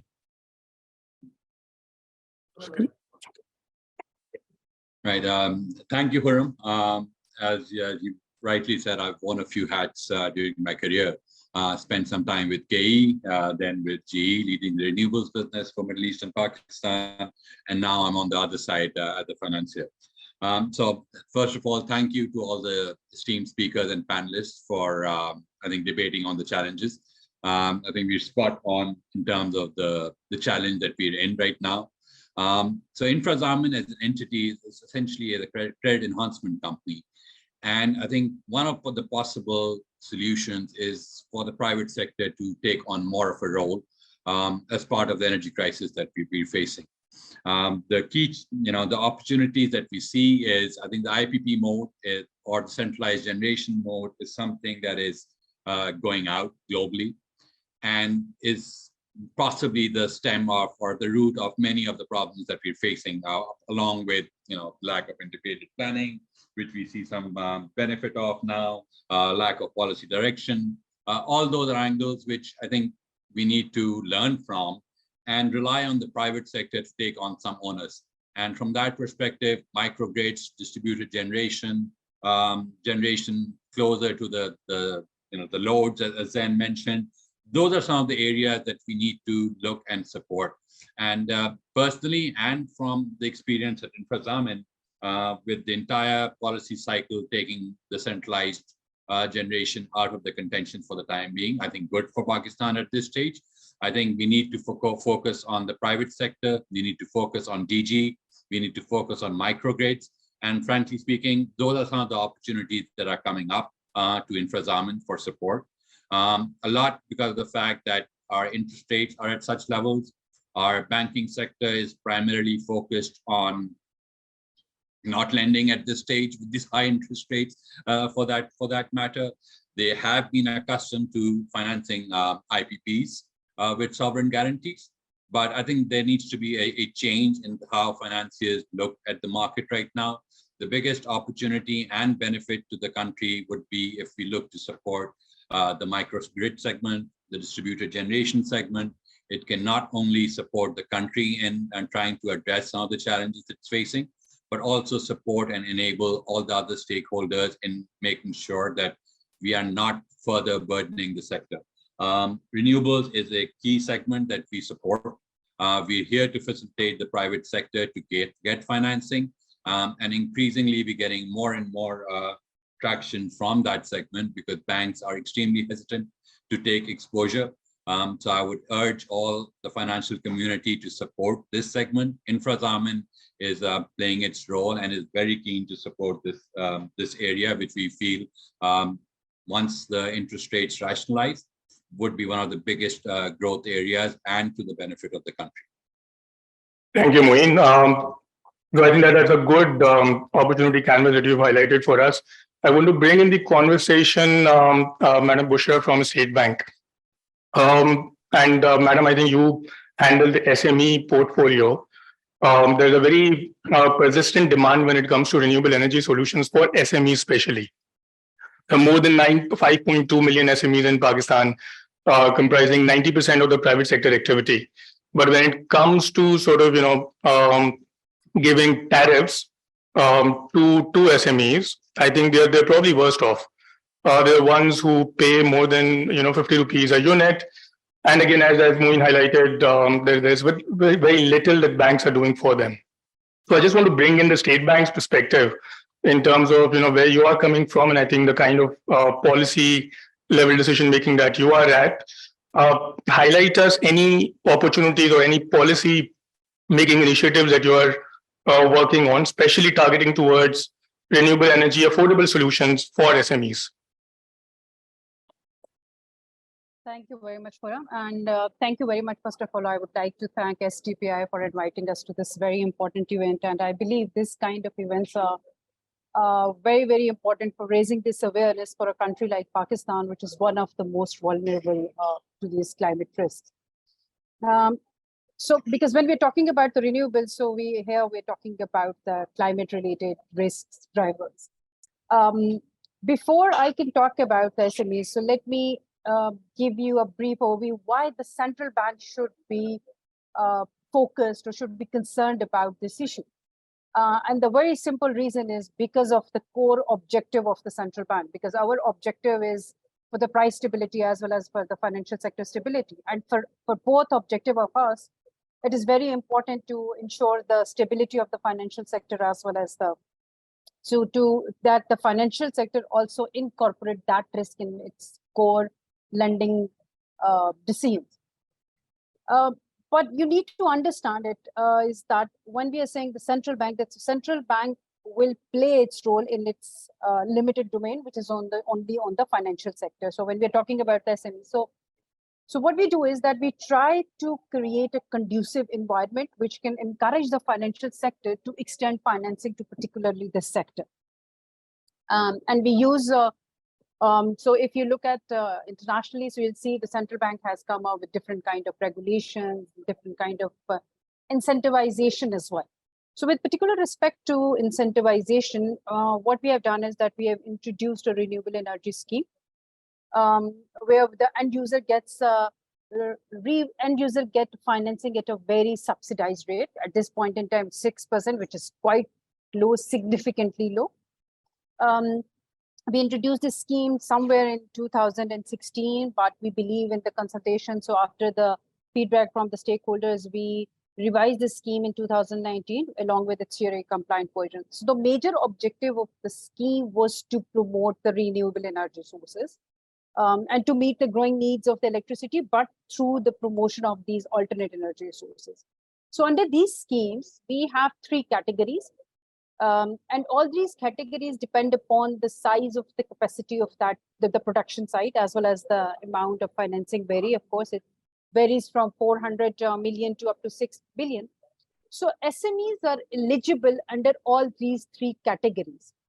However, if I look at all these three components of the scheme, so SME is better. The category 2 is more suited for the category for SME is more suited for the category 2, where we provide the financing up to 400 million for the production capacity of, let's say, up to 1 megawatt. And even in the category 3, where the borrowers are unable to provide any collateral, which again is a SME major problem. So they can become the end user for that third category borrowers, where they can have financing and can generate and can lend it to the others. So SMEs are eligible for all these three components, and this scheme has been very, very successful. Under this scheme, almost more than 2,350 projects have been financed, which has have the cumulative capacity of almost 1,660 megawatts. Under the scheme, the outstanding amount at this point in time is rupees 92 billion. However, I must acknowledge that the share of SME still is very low. However, as I said, as a regulator of the central bank, we can make the environment more conducive, and so we are coming up with a more conducive regulatory framework, which can push the financial sector to move towards this sector, particularly towards the renewable, and then for the SMEs. Thank you so much. But I want to bring in conversation Zain Molvi. Zain, can you hear us?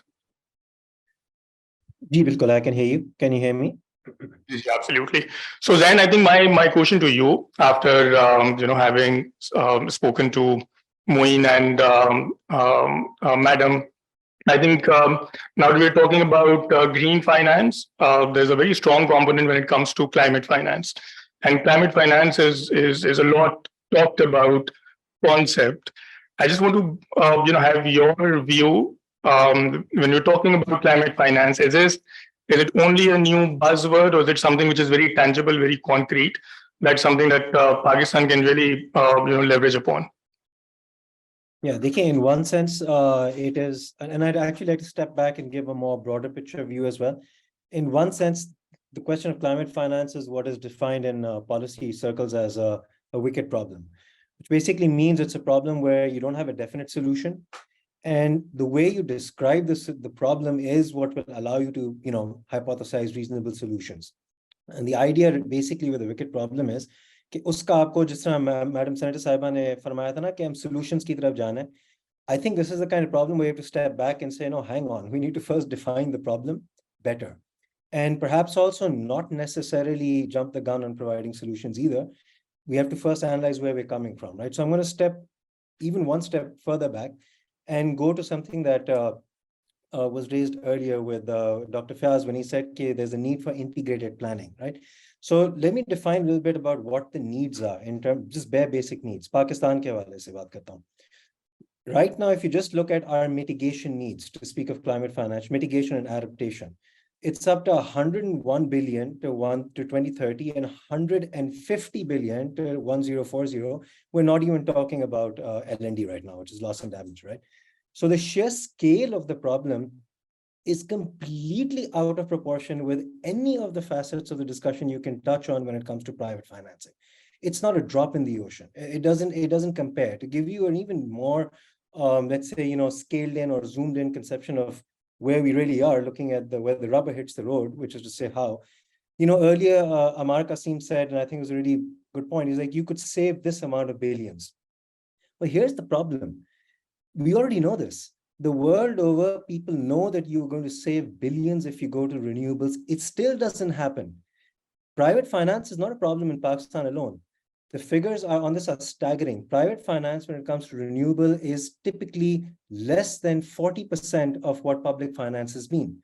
आज अगर आप Europe की तरफ देखें या America की तरफ देखें, 7% उनकी फंडिंग जरूर बढ़ी और 7 गुना ज्यादा प्रॉफिटेबल हुआ है renewables की industry, if you want to look at it broadly, only because of the massive amount of public finance that was stuffed into the sector.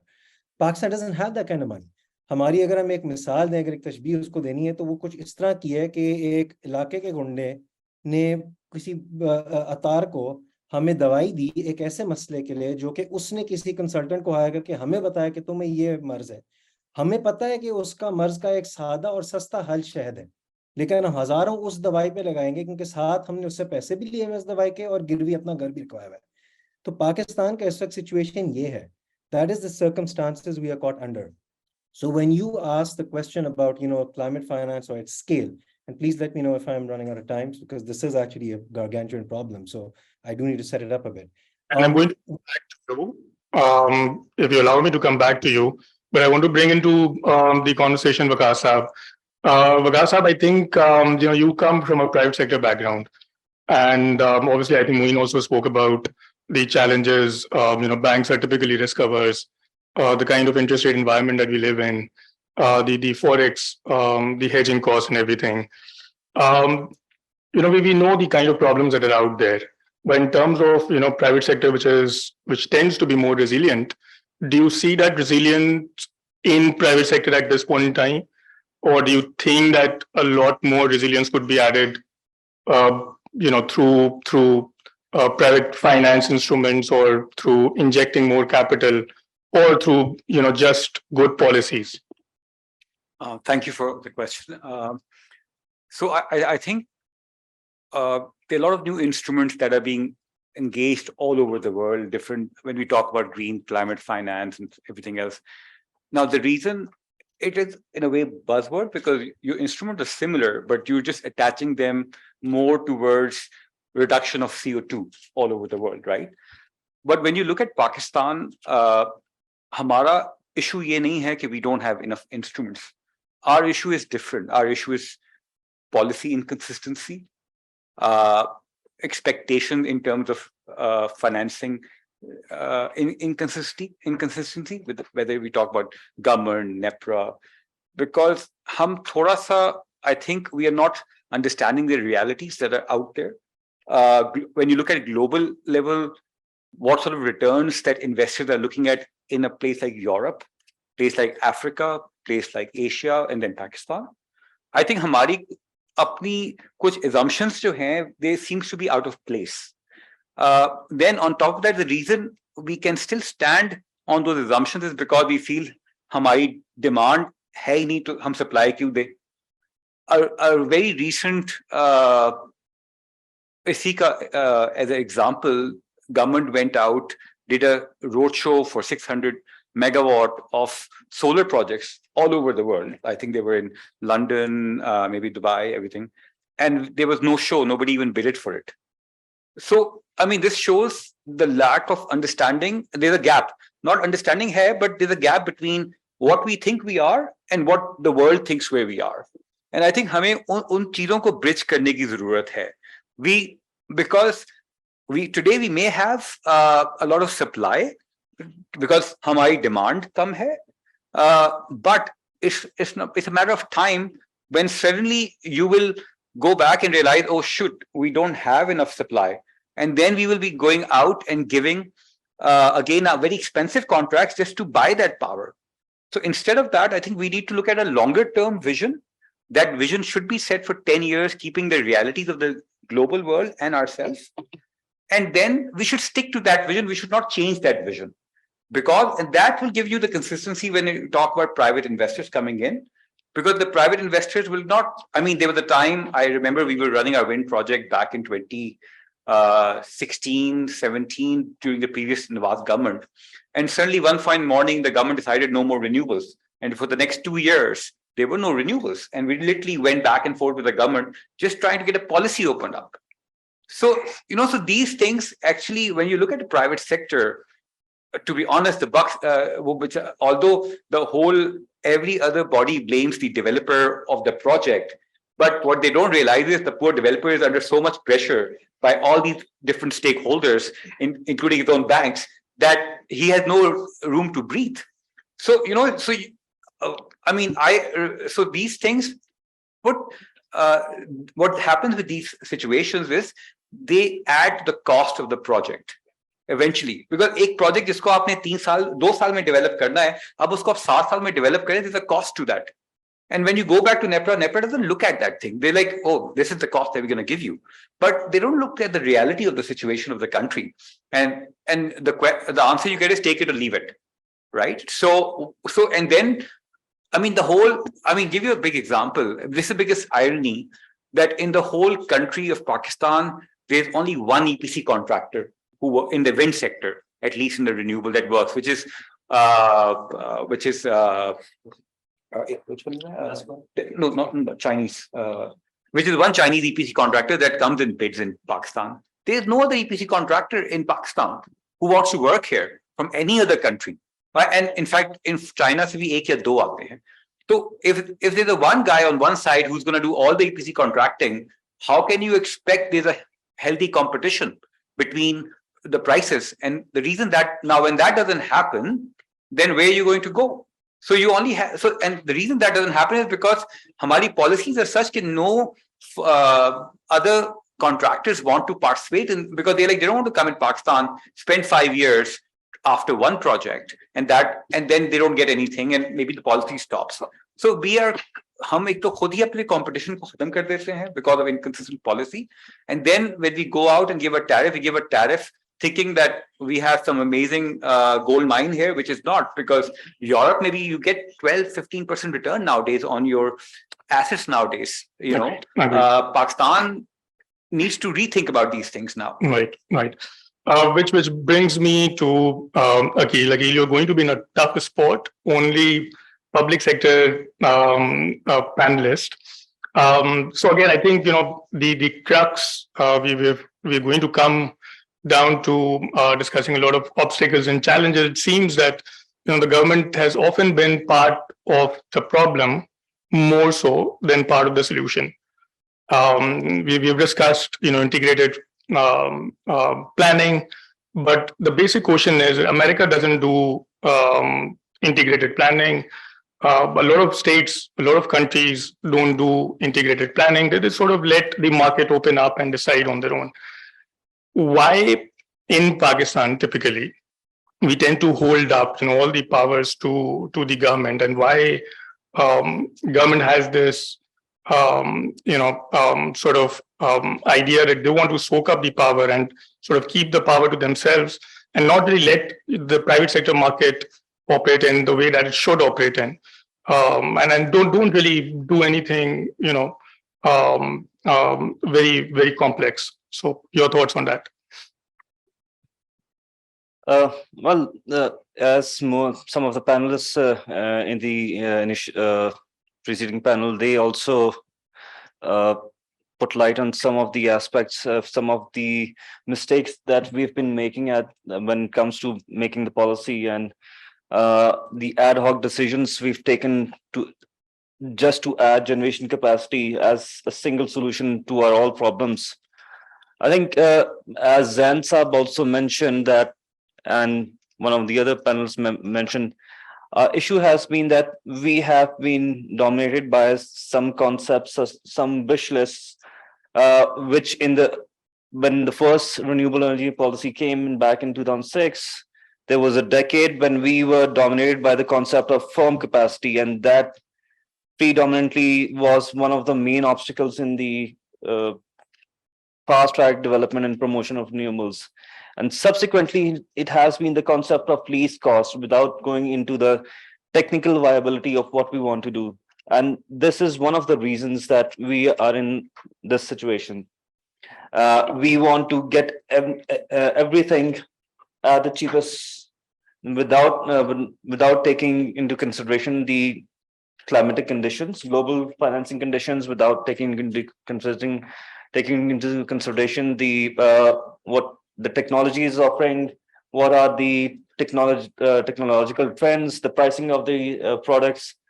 And these are the main reasons that it's not only the policies. If you see in one perspective, they are good. They are good, but when we try to implement the policies and when there has been disruptions, there have been blockages in the implementation of the policies.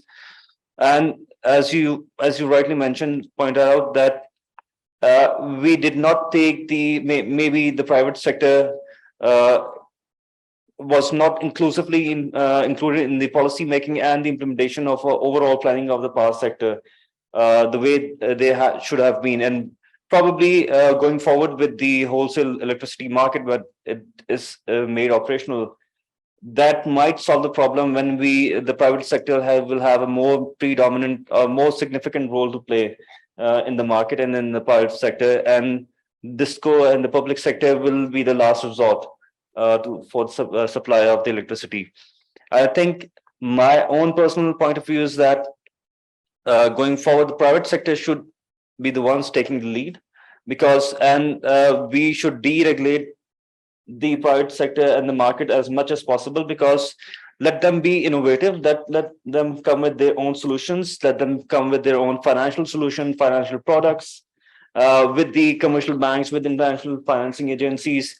And the government roles should be only just to facilitate them in the availability of financing, tapping different climate funds, making locally available funds available. As there was an example given that in the US, the public sector is providing the loans. So the government should be in a position to support the development and let the private sector take the lead. Absolutely. And I think, one of the solutions. Absolutely. I think having this coming from a public sector specialist, I think is music to my ears. Just want to bring in Madam Bushra again to the conversation. Madam, I think State Bank has green banking guidelines.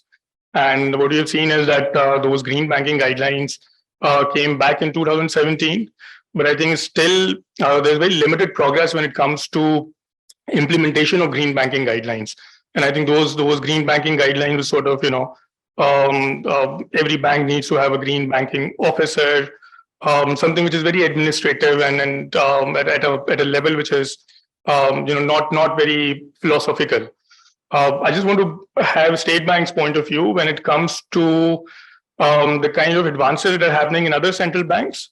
What do you think are the possible next steps for the State Bank to sort of move in and bring in policies that are in compliance with the international climate finance agenda? Thank you, Huram. So Huram, when you said that those were very administrative, and yes, we have issued green banking guidelines in 2017. So we wanted to give this message to the banking industry that the need to start integrating this climate risk into their basic lending credit portfolio, basic decision criteria. But you need to understand one thing, that the central bank is very much focused on the financial sector stability. So when we introduced these guidelines, so we wanted to sensitize the banking industry that look, that you need to give focus on this area, but we needed to be gradual. Otherwise, it would have created a lot of disturbance in the financial sector, which we never wanted. So we give them this timeline. We made it kind of voluntary. We wanted them to build this infrastructure. So when we make this a mandatory requirement, so they will be able to do it. So that's why last year in November, we have issued ESRM manual, which have now included the social sector as well. But given the overall macroeconomic condition, we have given the 3-year timeline. And this is an improved version of the green banking. Like in green banking guidelines, there were 3 major components of the green banking guidelines. One was the integrated environmental risk into bank standing activities. Second was to enhance the green finance. And third was the own impact reduction. Now we have given them the detailed criteria that how will they be actually calculating the risk when they will be screening their different projects. So in that sense, but now we are giving them 3 years. And we are also pursuing banks to make it quick. That's why we have started taking their reporting, which we have initially planned to have it on the annual basis. Then we thought that we will take it on the biannual, but now we are taking it the quarterly, because we wanted to give them this message that the central bank is really focused on it. But we cannot do it in a very quick and fast forward way, because we are very concerned about their financial sector stability as well. So we want them to have their infrastructure in that. As far as you said, that if you look at, you see, the green financing, green overall, when we look at the climate finance, overall the green banking or the sustainable finance, when we look at it, It's mainly the government agenda. The central bank has to play its role. It's one of part of the government. So what we do is that the central bank, if you look at internationally, so they come up with the regulations, so they come up with these kind of, they develop the taxonomies, disclosure requirement, and that's exactly what we are doing. So our next low-hanging fruit is that we are working on the development of the national taxonomy, which will help the overall financial sector, as well as it will enable us to have that harmony among all the stakeholders which is required towards this agenda of sustainable development as well as the green finance. So just a very follow-up, madam. I think very good that you mentioned green taxonomy. So green taxonomies are generally built after a lot of stakeholder consultations. There's private sector, there's public sector. Every stakeholder comes and really contribute towards a green taxonomy. Again, looking at if you could give us a headway in terms of the status of the green taxonomy. Where are we right now? What time duration do you have in mind where State Bank would be able to sort of start the process and be able to come up with a green taxonomy for Pakistan? Okay, so I can't give you the exact timeline. So when we'll be able to have when the country will have the taxonomy, but let me tell you that we have started working on it. We have started interacting with certain stakeholders. We are also dealing that if we can have some international experts as well. So we will be needing the help on that as well. So we started working on it. The central bank this is one of our main agenda. It's our which we need to do it in the near future. We have started working on it. Let me give you this, and we have started writing to different stakeholders. So as you understand that it will involve many stakeholders, and the coordination will take a lot of time. But this is at this point in time, this is the next step which the central bank is focusing with respect to the sustainable finance. No, great to hear this, and I'm glad that you're using the term sustainable finance, because I think the world is having this transition when they don't really talk about climate finance and green finance, but sustainable finance as a broader tool. Then sorry, I'll just add one more thing, that the central bank in its coming strategic plan, which is for 5 years, we have this sustainable finance as our cross-cutting theme. So you will be seeing in all our policies. So of course, if it is a central or cross-cutting theme for the central bank strategic plan, so it means it will trickle down into the financial sector as well. Great, thank you, madam. Then if we can have you back again. So I think you talked about climate finance and the kind of requirement Pakistan has for climate finance. Just want to bring in, I think, your view when it comes to capacity building. So climate finance obviously requires a lot of capacity at the local level, at the regional level, at the national level, at the subnational level. But we seem to be missing the trick again, because we don't really have the kind of capacity that is really needed to tap into the international climate finance agenda. So your thoughts on capacity building and what could we do to sort of augment that capacity and really be able to prepare us for this larger chunk of the market? Look, I think two things. One, I actually really appreciate I didn't know the scale of what the State Bank was up to. Some of it sounds very interesting if you look at it from the sustainability finance point of view. So I want to take that idea back in, the sustainability bit. But I want to push back before that slightly so that there's more dialogic. I think मैं चाह रहा हूँ कि थोड़ी सी हम इस पे गुफ्तगू भी करें, back and forth भी हो.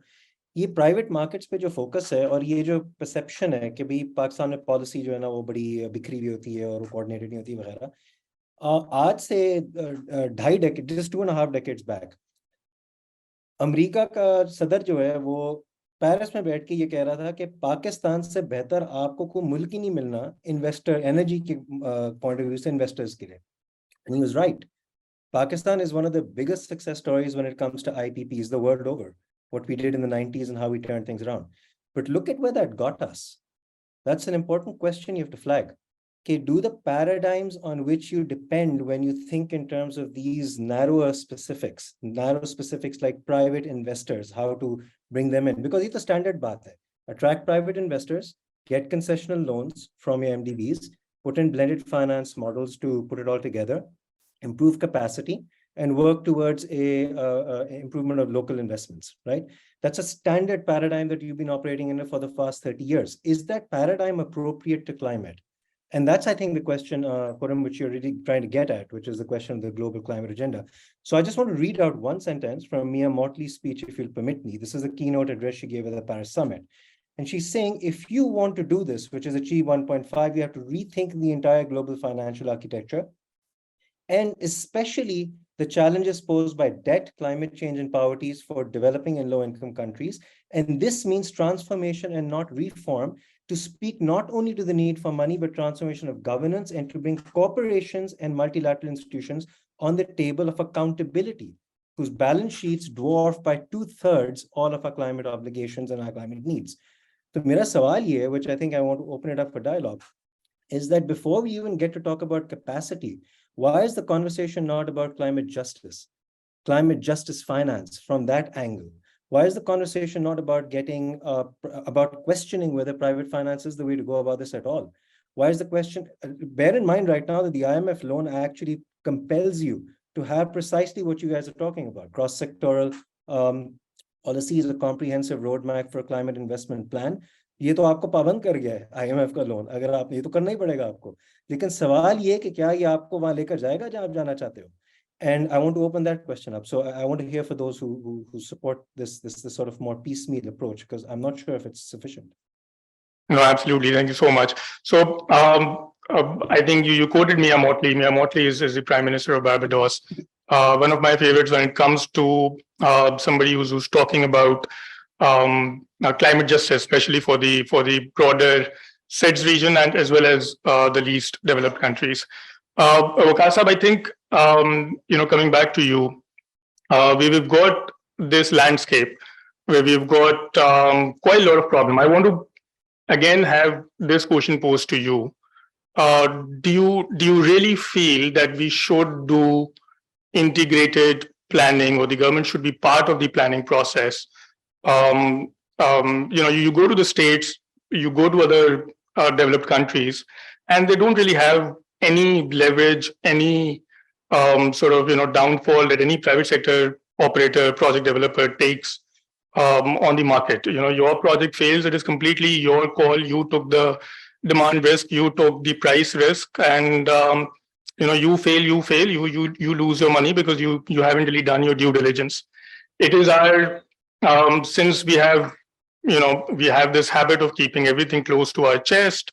What do you think is the path forward? Do you think that the government continue to play its role and really decide, be the off-taker, be the sole off-taker, continue to be part of the single buyer, single seller model, open up the market, yes, through CTBCM, but CTBCM is going to be a drop in the ocean.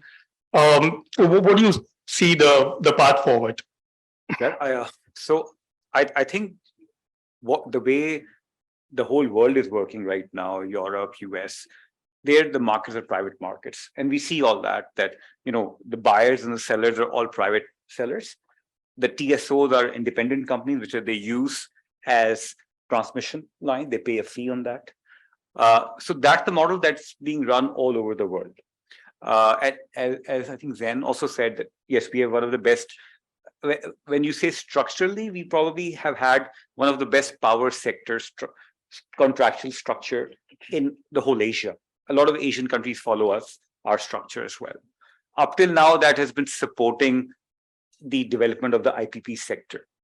Now, I think having that support has been great, but I think as a country, we come to a point that the challenge is that as a country, we cannot afford that structure anymore. And I think that's what everybody's saying, no more guarantees from the government and all that. And rightly so. I think at some point in time, see, the whole idea is that you were making the sector learn, right? And get to a point where there's enough mass in the sector that now you need to open your wings and learn to fly.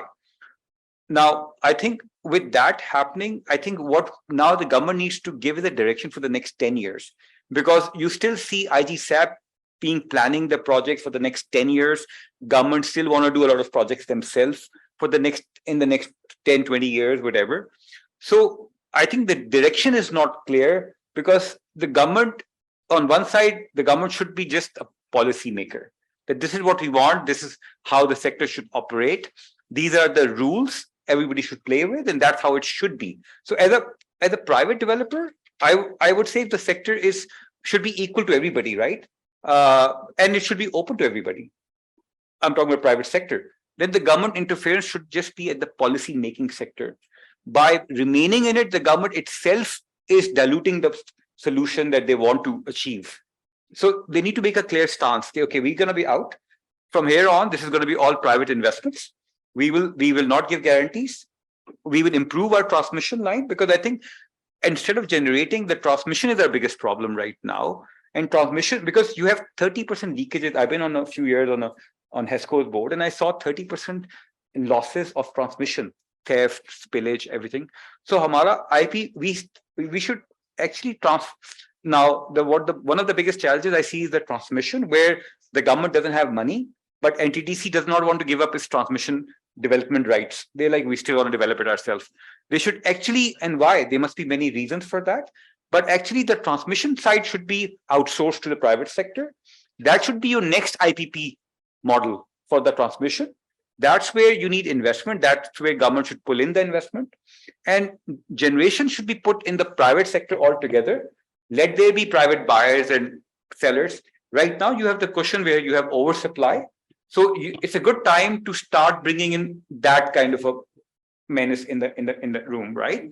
And government should simply focus on improving your transmission system, because when you're not improving your transmission system, what is also happening is you're constantly investing in a transmission system which doesn't work. Now you're putting that money down the drain, because I mean, ya to hona ki my power outages have reduced from 8 hours to 2. I still see power outages 8 hours. So what's the point of putting more money in there? So you need to move in this direction. You need to focus your fight in a certain place. That is transmission. Generation should be private, should be put into the private sector. Let them do it. You have enough time that that private sector can catch up. Yeah. So I think those are very valid suggestions, but I think just to bring the point home, if someone asked me, I think no more, government. I think government has been the bane to the system and has really made a mess of it overall. Akhil, last question to you before we wind this panel up. I don't think government has made a mess of it. I think it was a good start by the government, but I think they come to the point then the government should move out. Sure. And let the private sector fly. Sure. Because maybe there will be some fall without a doubt. But I think up till now it wouldn't have happened if the government wasn't there. Right. Now you need to learn to walk away. I remember the private discos were supposed to be privatized back in 2016, 17. The whole in the previous government of Nawaz Sharif, and the whole site was set for all the privatization. They stopped it, and today I think it's a curse for us. Yeah. Had they been privatized in 2017, we would have been in a different situation altogether. Sure, thanks. So I think last question to you before we wind this panel up, and I think we've got less than 5 minutes, but I think circular debt of 3 trillion rupees, gas circular debt is another something which is fast becoming a challenge. Tariffs, we have more than 50 rupees a unit, including all the taxes. I think the real pain point for consumers has now become affordability. So more than the planners and more than everything else, I think it is the affordability concerns that really matter to us. So I think, again, thinking from a power sector point of view and thinking coming from a public sector background, what do you think the government should do to sort of, reduce the cost of energy in the short term and make power more affordable? I know it is not going to be something which is going to be a quick fix, but any recommendations, any ideas from your side just to make power sector more affordable largely to consumers? As you yourself said, that there's no quick fix and there's no single solution to that. Bringing in more renewables or whatever cheap generation we have is one of the solutions. We need efficiency in the transmission sector. We need efficiency, especially in the distribution sector. We need to reduce the losses, the technical and the commercial losses. we need to do away with some of the subsidies that are there in the system, be it the subsidy being provided to tube wells, be it subsidy to, we need to some different mechanism to the subsidy that we are providing to the lifeline consumers. But it is not going to be an easy task. It will take some time, but we need to start right now. And involving the private sector as much as we can is the way. And that is why you mentioned affordability. The stats we have that in the last 1 year or so, when there were problems with LCs opening, the exchange rates were going up. Still in this period, we had more than 300 megawatts of solar installation, net metering based installations, and the total quantum of solar net metering based installation has surpassed 1 gigawatt, whereas the IPP's quantum is 530 megawatts. So the private sector, the consumer, is moving towards the cheapest sources themselves. Let the private sector be innovative. Mini microgrids is the solutions. B2B sales, what we call the PPA based contracts, they are on the rise in the private sector already. That's, I think, these are the way. This is the way forward, but it will take some time. Sure, absolutely. Thank you, everyone. Thank you for joining us for this panel. Thank you to all the panelists for your insightful views. I think my key takeaway is that we need to have more private sector becoming part of the overall strategy, and obviously, I think align ourselves with the international agenda of climate finance, green finance, and sustainable finance, and sort of come together as a whole group to make sure that we are on a sustainable track. Thank you, everyone, and look forward to having a good. Hamza, if I could interject, just a very quick question to you. 71% of all CO2 emissions that are accounting for 85% of all losses and damages experienced by least developed countries are on the behest of, on the doorstep of corporations, the private sector. Don't you think that maybe we need to have a takeaway that's a bit more nuanced than this? No, absolutely. And I think this is also actually cites that it is the vast majority of any of the things that you and I need to now account in Pakistan. हमारी इस वक्त जो अगर आपने सिर्फ सालाना बात करें ना, हम losses and damages की सिर्फ सालाना 6 बिलियन हर साल हमें देना पड़ेगा उन गलतियों के लिए जो कि वहां से हो रही हैं, जिनकी हम इन्वेस्टमेंट को जो है वो टारगेट करें बगैर उनकी आर्किटेक्चर फाइनेंस को टारगेट किए, बगैर उन एमडीबीज को अकाउंटेबल ठहराए जिनकी फ्रेमवर्क्स के तहत हम ये सारी चीज करने को जा रहे हैं, जो हम 90 की दहाई में कर चुके थे, जिसके वजह से हम इस दहाने पे पहुंचे। I think that also a takeaway that needs to either be framed in the shape of a question or in the shape of a point for further debate. Maybe something that we need to get together and track ahead. Forward, and I think it's a very convoluted sort of a discussion, very nuanced discussion. So would like this discussion to sort of continue, perhaps offline. But again, once again, thank you everyone for joining us today, and look forward to continued interaction. Thank you, Ji. Thank you, Khurram. Thank you to all of our panelists. Moving towards the end of the event, I would like to invite Mr. Badr Alam, the CEO of Pride, for concluding remarks.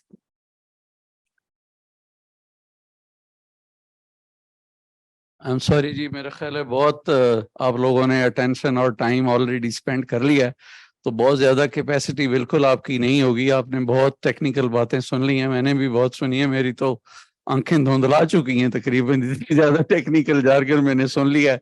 वो जैसे कहते ना कि ज़बान यार मन तुर्की व मन तुर्की मनी नमी दानम, के मेरे यार की ज़बान तुर्की है और मुझे तुर्की बिल्कुल नहीं आती, और उस तुर्की सारी का जो खुलासा करने के लिए मुझे बुला लिया है।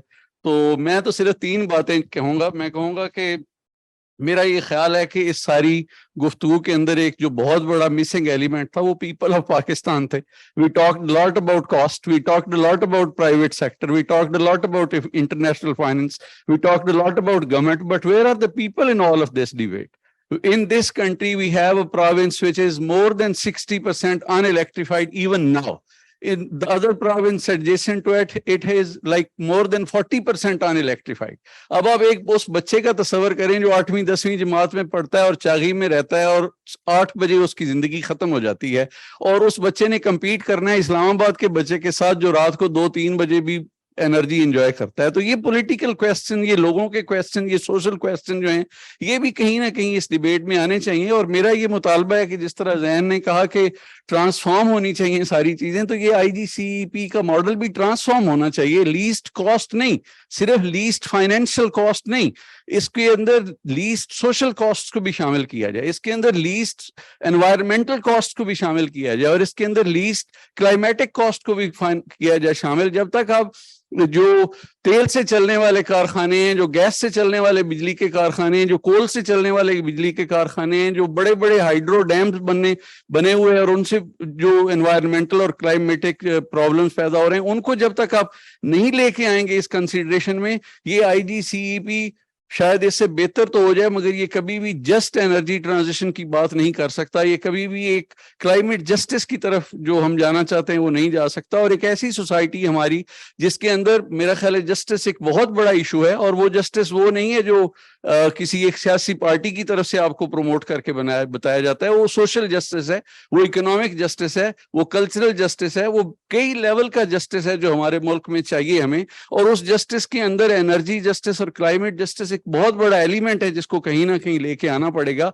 और मेरा ये ख्याल है कि ये सारी आईजीसीईपी की डिबेट बहुत टेक्निकल रही, which is a very good thing, but it has to come back to the people of Pakistan. It needs to take into consideration who the backbone of this country, the people who make up this country. And unfortunately इस debate में वो गायब रहे। And my hope is कि जब हम दोबारा कहीं मिलेंगे तो हम कोई ऐसी बात कर रहे होंगे जिसमें इस मुल्क के लोग भी शामिल हों।